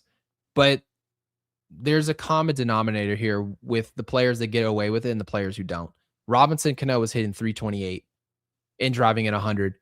Trent Grisham we've indicated that he can only hit in the 7th spot in the lineup, and he does it well. He hits in the 7th spot, and they've started to do it conveniently. The more they've done it in May, the better he's hit. Isn't that funny, Jake? Yeah. But having said it, he doesn't play well enough offensively to justify a defensive center fielder being your biggest weak link. He's so slow. By the way, you wouldn't be able to use him in like MLB The Show. You'd just be giving up hit after hit. Have you ever in a video game, as a kid been like, you know what I'm going to do? I'm going to throw, because I really want like Pudge Rodriguez on my team. I'm just going to throw him in left field. It won't be a big problem. All of a sudden a ball's hit out to the catcher and he's just like, and the ball just goes over his head. You're like, oh, the game did realize that I can't play left with the catcher. There was one time because I was told Jason Giambi could also play third. I don't know who told me this. He can't play third. I can tell you that right now. It's so funny because what I used to do is I put like Tony Womack in center field to try to make it all work. Yeah. And like his speed was a lot. So it was like, okay. And that was 2K baseball where you could like mash the buttons and they would like just be really fast to get to the baseball. I do remember that. Just and it's smashing like X. It was such a dumb interface. It's so stupid. And probably gave us all carpal tunnel. But anyway, it did. When it comes to Trent Grisham, though, like he might be the slowest center fielder I've ever seen, and it breaks my brain because it's like the best hitter's supposed to hit third, and the fastest player on your team that can cover the most ground is supposed to play in center field. Why the hell is the best hitter normally not hitting third? Right? He is now. Right? We know that. Judge moved to third in the order, although they mix it up. But he's not even... He's faster than Stanton. That's about all I can really say. Who's he faster than? He's faster than Stanton. He's faster than Goldschmidt. Is he faster than Austin Wells? I don't think he's faster than... No, Austin Wells, he's a good athlete. I don't think he's faster than Austin Wells. So our catcher, our starting catcher, for whatever that's worth, is faster than our starting center fielder. Frank Grisham is slower than, would you say Ryan McMahon could beat Grisham in a leg race? Yes. I would agree with you. So McMahon's faster, Wells is faster, Volpe's faster, Caballero's faster, Jazz is faster. Ben Rice or Trent Grisham? Ben Rice. Ben Our Rice starting gets first triples, baseman. brother. He had a triple today. Trent Grisham literally would have to hit a ball and then get on a scooter, like one of the scooters they have at like Home Depot, and just have to start going around the bases. He'd have to be, what's her name from Backyard Baseball? What was her name? Oh my God. Was it Pete Wheeler? Yeah. Yeah, he would have to be Pete Wheeler. Keisha Phillips. All those Backyard Baseball people. Right. Oh my Can you God, imagine Pablo. if they made Pete Pablo Wheeler Sanchez. Trent Wheeler? Oh God. No, it was Kenny Yamaguchi, was it? Who was the kid in the wheelchair? Oh, wasn't it Kenny Yamaguchi? Guys, who was in the wheelchair in backyard baseball? Could you help us out? Really would appreciate it. Because basically what Jake just told you guys is the majority of the roster, third base, shortstop, second base, first base, our catcher. Kenny Kawaguchi. Who the hell's Namaguchi? Kenny Kawaguchi. Yep. Yeah, he had a sister, man. Christy, I think. I don't know. Anyway, point being. So we need more speed in center field is basically the point. Pedro, someone said Pablo Sanchez. That was not him. It was not Pablo Sanchez. No, Pablo Sanchez was literally like, he was like Jose Altuve. Yeah, Jake has profiled Pablo Sanchez.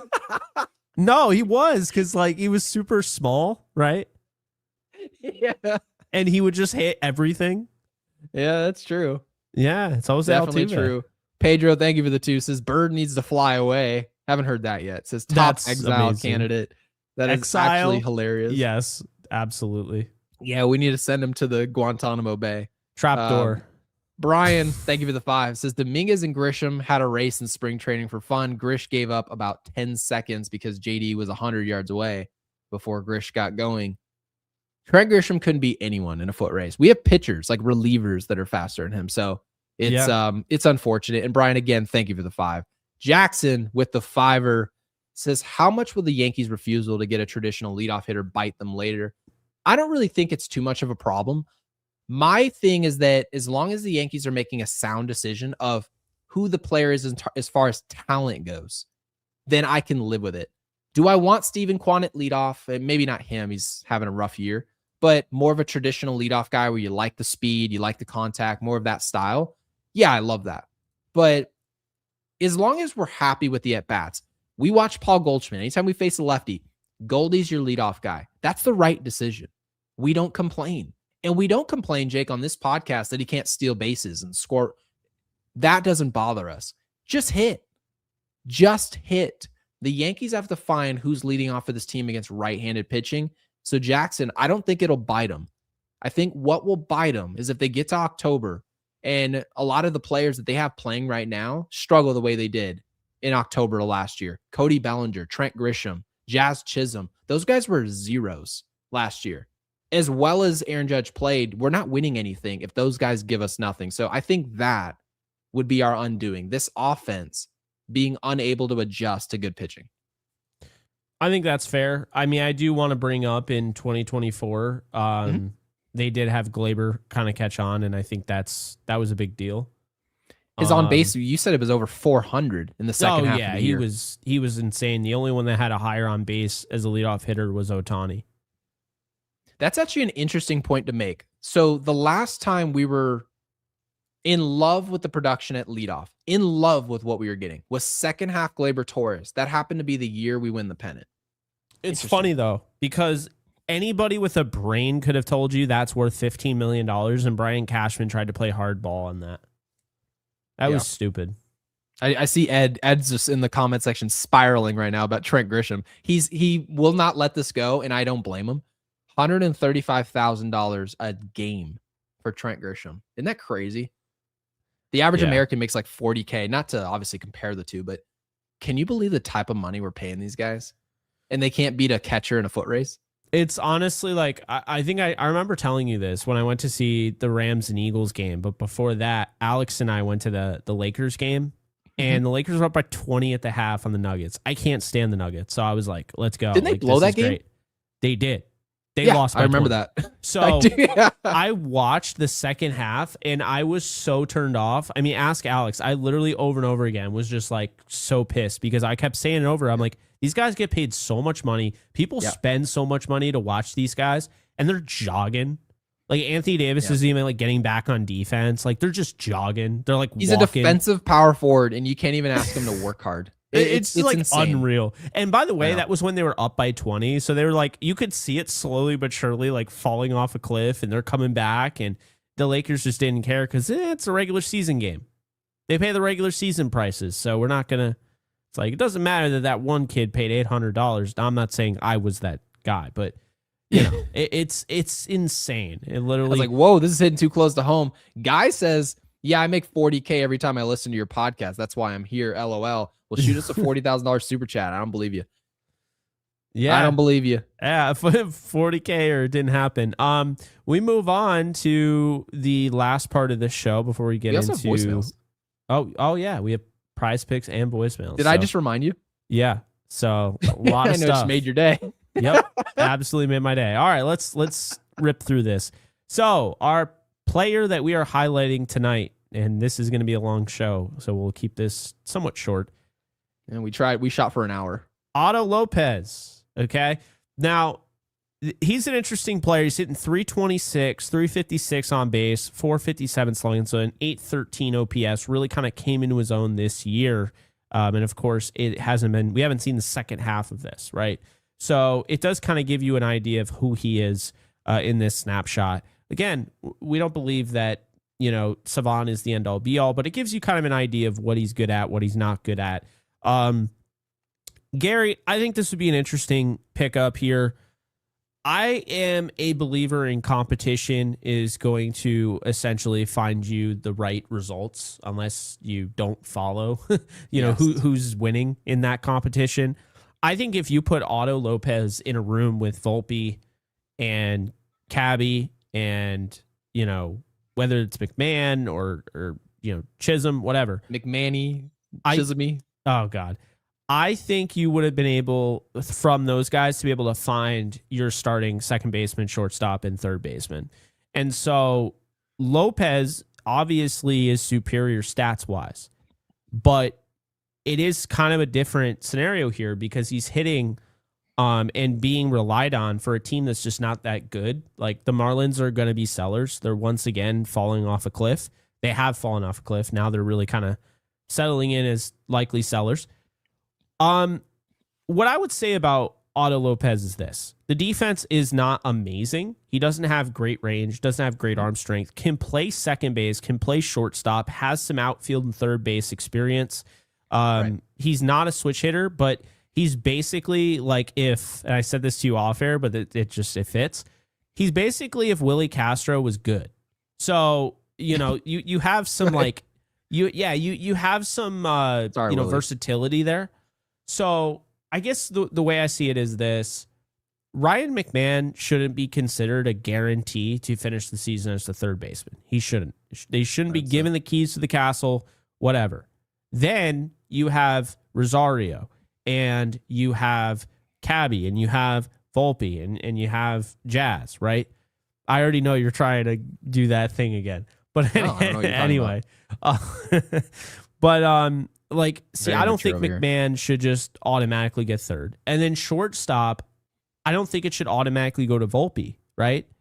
The only one who should automatically start is Caballero. He should always have a spot in this lineup because he's a really good defender and he's a really good contact bat that adds dynamism on the base paths, right? I think that's fair to say. But when it comes to like Rosario, I get the argument is like, yeah, he doesn't play a great deal of defense. Like he tries, he's just not a great defender. Fine. Mm-hmm. Really good hitter. Slightly below average defensive. Yeah. Defensive so guy, yeah. I still would be totally fine with keeping Rosario in the lineup. But here's the deal. Lopez is hitting for average. He's getting on base over 350. Has a 457 slugging. Could I not make the argument we're talking about leadoff hitters? He could be the Yankees leadoff hitter. It's certainly possible. Now, mind you, here's what someone's going to say immediately. And this is something from our live chat. So again, Guy, we really appreciate you being here. Guy said he doesn't seem to walk. Now, this is a valid point, right? Same exact thing with what Arias, right? Luis Arias was a player that a lot of people they weren't in love with the pickup. Puts the ball in play a lot, hits for a high batting average, doesn't walk. So where does he hit in your lineup? Is he a guy you want to hit ninth and he gets on a 330 clip? He might hit 310 and you're going to have a 330 on base. That's not much better than a lot of players that we see in the game. But when you look up and say, oh, okay, Otto Lopez, let's just say he had a high walk rate. You think a player that has a high walk rate, who hits for average in the middle infield, who plays league average defense and has top in the game of sprint speed is going to be available? If he was walking, this is a great baseball player. This is a great ball player. How many players, Jake, play average defense at a middle infield position, shortstops of all positions? They walk a ton. They hit for high average. That's already a great baseball player as it is. So there's got to be a drawback to the player who's being traded. We got Jazz Chisholm from the Marlins, didn't we? And Marion will tell you why we got him. We got Jazz Chisholm because of his inconsistency. That's why. That's why he became a Yankee. It wasn't because the Marlins were like, man, he's just so consistent. We just don't want to pay him. No. The Marlins said, we can't trust this guy to be what we hoped him to be. So the Yankees are going to give it a try. And the Yankees got a little bit more out of him. But here's what we learned. That inconsistency, we're still dealing with it. Otto Lopez has a flaw, and it's walks. It's a flaw, but we can live with it. I can live with that because guess who he's replacing? He's replacing players who have a lot more blue in their game, who have a lot more to pick at as far as flaws. How many flaws does Ryan McMahon have? We're going to talk about Lopez not walking. Let's just say, Jake, they use him, shortstop, move him to third base. How many flaws does McMahon have in comparison to this? How many flaws does Anthony Volpe against right-handed pitching have in comparison to this? How flawed is Jazz Chisholm in comparison to this? Otto Lopez is a good baseball player. Is he Bobby Witt Jr.? Is he the next leadoff hitter of the Yankees for the next 5 years? No, he's absolutely not. He definitely won't be that. But what he is a Band-Aid where you can look up and say it's not a weak link. And that's what the deadline's for. It's not always a sexy pickup. We talked about Vasquez, how it could fit. But when we're looking around and we see a lot of guys in our infield and we're like, what's he taking at bats for?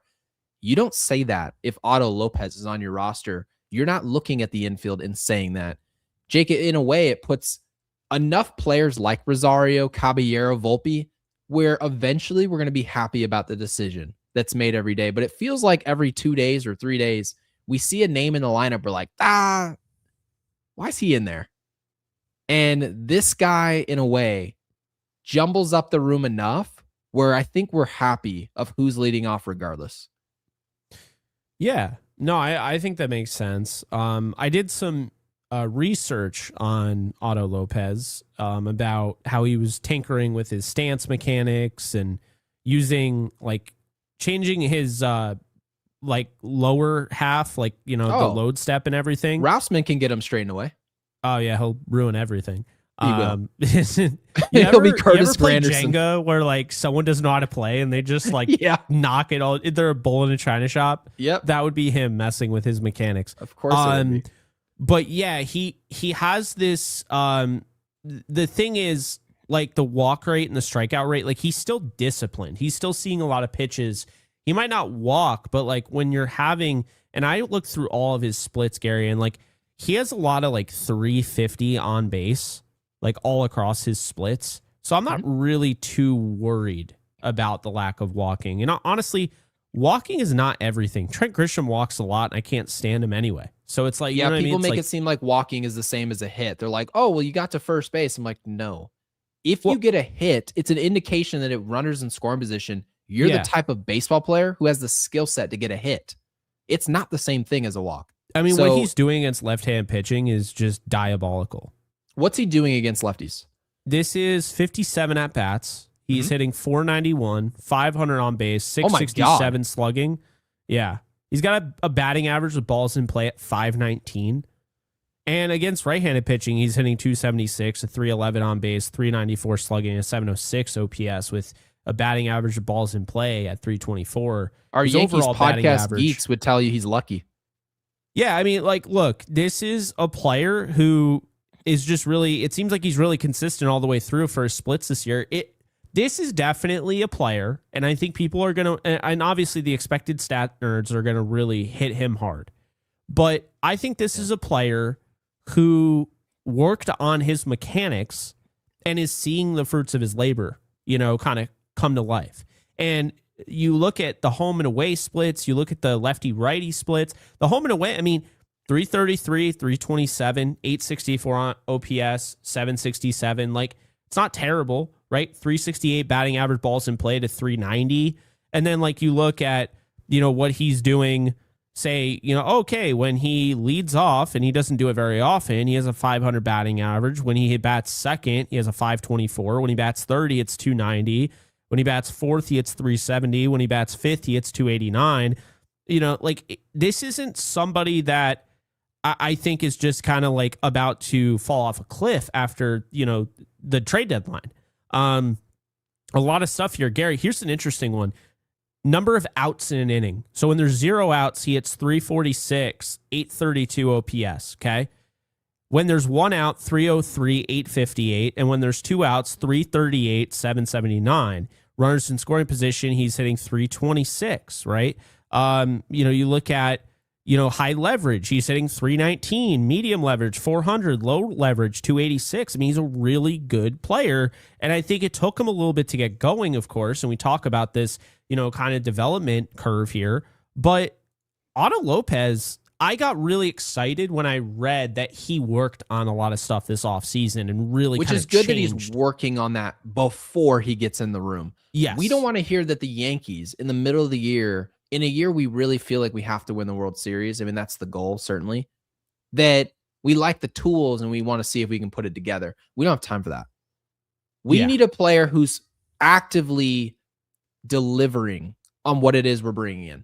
That's what you want. You want a finished product. Otto Lopez will probably get better at things over his career, and that's good for him. But if the Yankees bring in a player like this, everything about what I believe the Yankees are going to struggle with this October is about consistency. It's not about talent. It's not about, will Cam Schlitter and Garrett Cole do the job? I believe they will. I believe, and I'm still rooting for it, for Max Fried and Carlos Rodon to give us something this October as opposed to last. But the one thing I know for a fact I'll unfortunately be right about is that this Yankees offense will be inconsistent. You need to find a way to bring more bats in there where you say he won't be part of that. Cody Bellinger needs to be more consistent in October. Aaron Judge just showed us he can be better in October. We need more guys where they get better the more difficult a position that they become in, right? You put them in with a man on second base and 2 outs, they get up for that situation. They don't back down from it. Otto Lopez, last thing I'll say about him, he's not a perfect player, but for the team that he would be joining, he's the perfect fit. I'll take Otto Lopez. Spare me with the he doesn't walk. We have enough guys who walk. Give me a guy who puts the ball in play early and often, takes good at-bats, and finds holes. Spare me with the expected stats. Otto Lopez is not about what's expected. He gets it done. Bring him to the Yankees, man. I love this. And I see CJ Abrams as well. We'll talk about him another day. But I feel like Otto Lopez is coming from an organization as well that we have history doing business with this organization. They've traded better players for very little, and we don't hear much about what they got back in return. This could be one of those situations where I think the Yankees, maybe you don't get him this year, but you can also be talking about maybe into next year, a fit maybe with Jazz Chisholm on his way out the door. Yeah, I mean, a big thing for Otto Lopez here, as we wrap this thing up, is he's got 3 years of control after this season. Now, 3 years of control doesn't mean you get him for free. And I think a lot of people kind of mistake that. It means that he's now up for arbitration. And so I honestly think that the Marlins could go the route of selling him at the highest, because he's never been this good before, right? No. So you would be capitalizing on selling him at literally the highest point in his career, the most value he's had. And you're essentially saying, I don't want to pay him because he's now, what? He's almost 28. He'll be 28 and the Marlins in did that October. exact same choice. They do it all the time. Giancarlo Stanton. They gave him the extension even after paying him. They didn't have any. It was not about years of control. They had 10 of them. They said, we don't want this contract on our books. Here you go, Yankees. Have at it. That's what they did. Otto Lopez is the same type of situation. It's not $300 million, but hilariously, teams like the Marlins are looking at a arbitrational player in Lopez and they're like, oh, $6 million. We want no part of that. Give us a haul back in return. It's not the right way to, they should keep this player. No questions asked. Yeah. But We said the same thing about Arias. We said the same thing. There's plenty of players that have played for the Marlins. Well, my dad traded off. Just see you later. Don't need you. Thanks for the World Series. I know it's the mountaintop, but enjoy. Yeah. Hope you like San Diego. That's, I mean, well, not San Diego, but the Dodgers. But I guess the point is that they get rid of players for much less. Otto Lopez is a situation I think could really work out. But Jake, yeah, we'll dive more. I feel like this won't be the last time we talk about Otto for the Yankees. You know, he's going to we'll be. dive into that. Even if they don't trade him, he's going to be talked about a lot during the trade deadline, because what are the most important ingredients for a trade like that? Team is bad. A player, you're going to have to start paying. Yep. And he's playing well, providing value. There you go. You have and the team three is ingredients just poorly run. My goodness, you guys have been great tonight with the supers. We really appreciate it. Jeff with the 5 said it's not that Grisham is bad. Well, he is. It's the gaslighting by the organization that drives you nuts. It's the same with Volpe and Dominguez, narrative driven.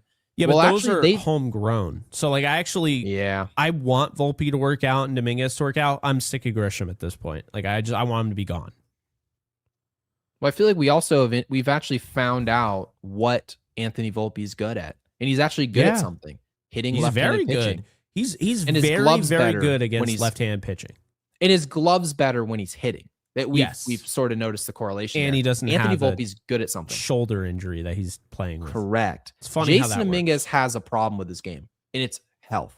He can't stay on the field. Yep.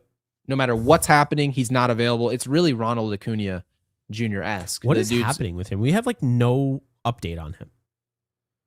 I get an update every day. People are like, Giancarlo Stanton is jogging now. It's like, okay, that's great. I know. They're like, Giancarlo put on his shoes this morning. He was able to open up that bag of chips. I'm like, great. I mean, I'm glad to be getting an update, but there's also there's better players that are younger that I'd like to get an update on. We haven't gotten one. But yeah, Jeff, wild. There's definitely certain players where narratives are driven. They told us that Trent Grisham's defense had to improve this year, and, well, it got worse. So, yeah, Jeff, we appreciate it. And Matthew with the 5 says, do you think ABS is affecting Judge's performance? He seems to be less patient this year and expands more. Am I holding him to an unreasonable standard? No, the standard is what he typically plays at. The standard is what it is. He's created that, right? Having said this, I don't really agree about the ABS system bothering him, because if anything, it should be helping him. I know he doesn't use it often, but technically the ABS system, what it's done is shrink the strike zone. That's by definition what it's done.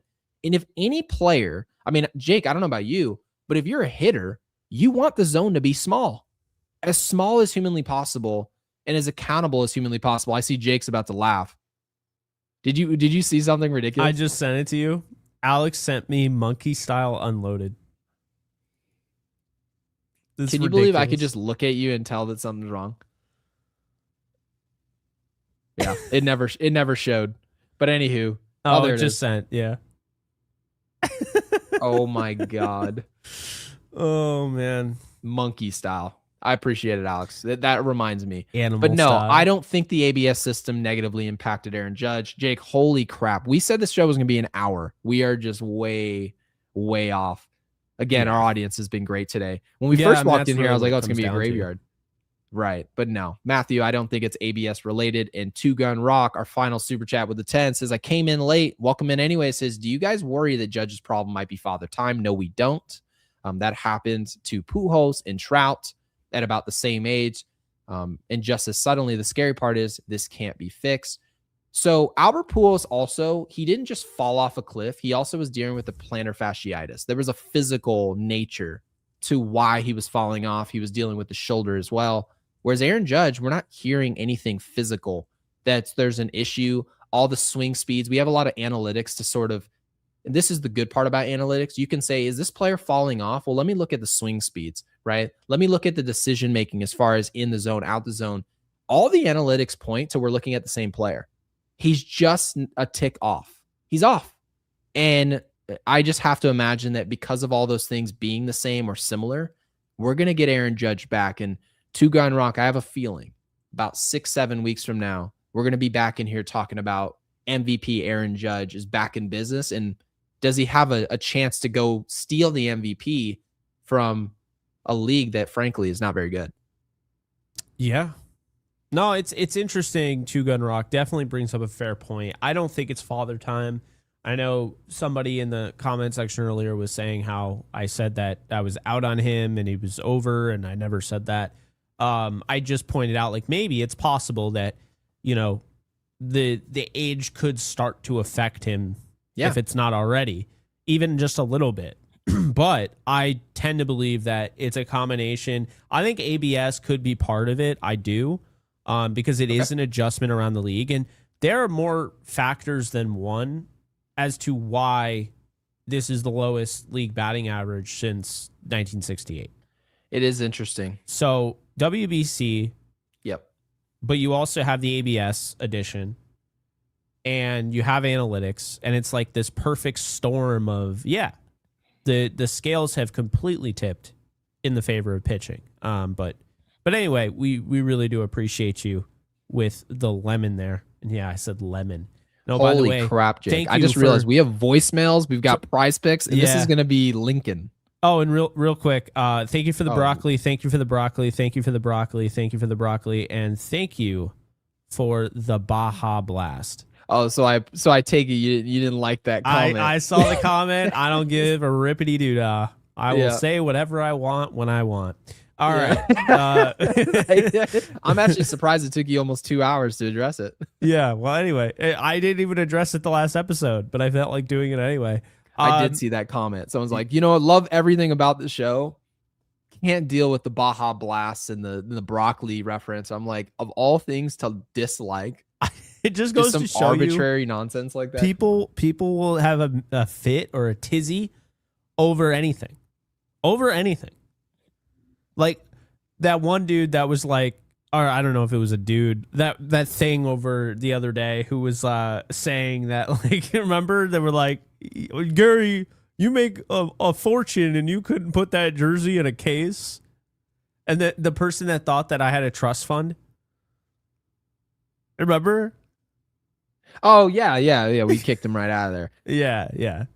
They're as good as gone. I'm sure their room is really tidy. I'm sure. Yeah, I'm sure. I'm sure probably it's just probably all sorts of tissues and all that jazz. Anyway, tissues and socks and lotion. That's what his room is full of. Anyway, we move on to better things.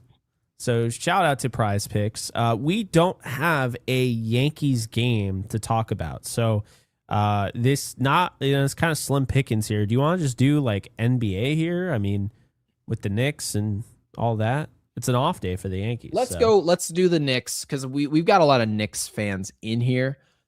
You have to imagine the most likely scenario, most likely, is that the home team wins game one. Yeah. And the Spurs won 62 games, so they'll be the home team. They're the favorite, minus 210. I'm going to take Bridges to have more than 14.5. I actually see San Antonio somewhat blowing them out in game one, and I actually think the Knicks are going to steal game two. I've never even seen this before. 12.6 rebounds? He's been...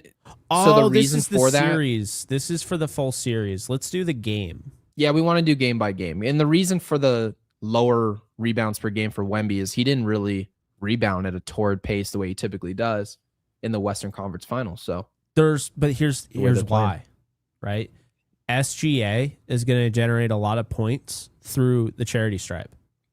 Knicks are going to shoot a lot more. There's going to be a lot more field goal opportunities than there were against no question. With OKC. So that's why I think the rebounds is a great choice. Yeah, it is a great choice. I like it. I know he didn't do it, but again, I think I have a really sound theory there. I don't love Karl Anthony Towns rebounds. I know Josh Hart can get up there and get the boards, but I don't know. I'm gonna go with Wemby for sure. Ooh, blocks and steals. The Knicks are going to be chucking up threes in game one. That's just the reality of the situation. They're going to be trying to test the waters. Do you really want to drive in on Wemby? They're going to be shooting threes. That's going to be the game plan, whether or not it's the smart plan or not. I'm going to watch Josh Hart take 12 threes in game one. Is what it is. 3-pointers attempted. We're going to go Josh Hart, 1 million. Oh, he's not even available. Love that. The 3-and-D guy is not available to take 3-point attempts. I don't know what we're doing. All right, let's... Maybe 3-pointers made. I don't know why that would be the case. Oh, there's Josh Hart. Yeah, will he make... Well... He'll make 2. Okay. 2. We got Wemby, Josh Hart. Let's go with the points here. Again, I like Mikal Bridges. Okay. He's been playing well. Spurs, Knicks unloaded. De'Aaron Fox used to score a ton. I don't know what happened to him, but anyway. Scored a lot in Game 7. I mean, he scored 15. It was a big fit. He played great though in that game. He's a facilitator, and I think he's leaning more towards that, and not really, Mitchell Robinson has that finger issue, so I'm staying away from him. Don't know what's going to happen with that. Double-double. Foam finger Mitch.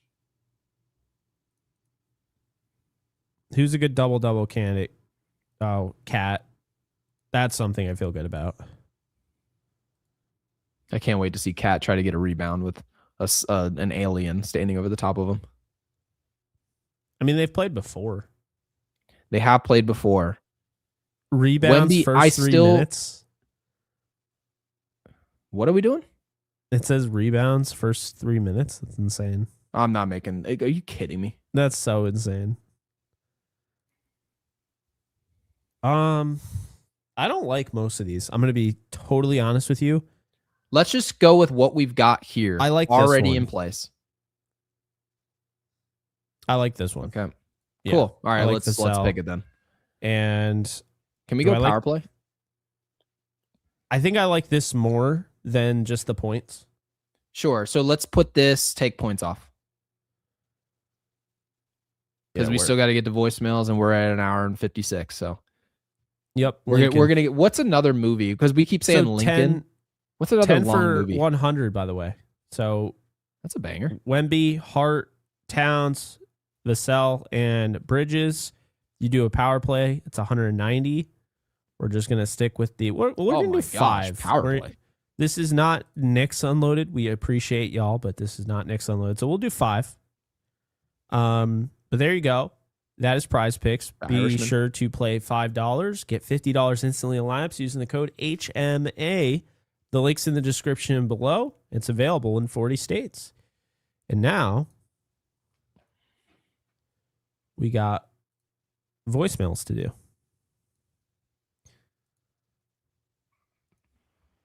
Hey guys, Kyle Mlay here. Yankees went 2 out of 3 from the Athletics. That third inning, man. I thought that third inning was never gonna end. That was a great inning by the Yankees. Good thing they scored there because they didn't score the rest of the game. But yeah, tomorrow is a day off, and then we start the June schedule. I just hope we don't have a June soon. Oh, there it is. Yankees need to just keep this going and win as many games as they can, because the Rays are faltering just a little bit. But we'll see how that goes. Let's go win against it. I was about to say the Indians, but Cleveland, yeah. Let's go win against the Guardians, and yeah, let's go Yankees. Have a good show, guys. Appreciate it, Kyle. Sounded like he was in space. Yeah. You hear the background? It was like, boop, doop. R2D2 R2D2 left us a voicemail. No, Kyle, we appreciate it. Hey, We're excited for the everyone. Cleveland series. I'm leaving a voicemail, even though I'm pretty under the influence. Get severe back pain. I need some help. Man. Oh, Shots are not working very well. sorry to hear that, Although I guy. have Not another good. one coming. Torture, actually. I guess I'm going to say is the Yankees really need to get young guys up here that are going to be tested in this bullpen before the deadline. I don't know what they're waiting for. I really don't. I mean, I don't think LaGrange should be the one coming up right away. I think he needs to polish himself as a starter and then think about it later in the year. Also, I want to mention that Jones would have had that ball yesterday. The one hit to center field where Grisham laid on the ground, and we thought maybe he would have caught the ball. But Jones would have had that. Yeah, I'm just happy we won, and we'll move on. I guess that's all I got. All right. Good night. Appreciate you, Interesting guy. point. Do you call up young players to get them acclimated as well? Yeah. Ironically, it's still. It's funny how it applies the day after. That just tells you all you need to know. He's just not a good center fielder. But, Guy, we appreciate the voicemail. You're right. And they probably should call up some young players. Get them acclimated. Yeah, this Reselman guy I keep hearing about, just call him up. I mean, at this point, the bar's so low because you got Jake Bird in the bullpen. You could throw anybody out there. Fly away, birdie. All right, here's yours truly, Ninja Hot Dog. What's up? Never in the course of MLB events has a team seemingly played so well in one inning and then played not very good the rest of the game. It felt like they were asleep for most of it, except that one inning when they woke up and decided to play some baseball. But we did win the series overall, and I'm very happy about that. I'm still mad at the bullpen. The bullpen tried to make a fool out of us like usual, and so did the defense. I'm tired of Grisham a bit. You know, he's not playing up to his earnings in terms of defense, but still good stuff from the rest of the team. 13 runs in one inning. It shows that this team really does have the potential to cook when they really want to.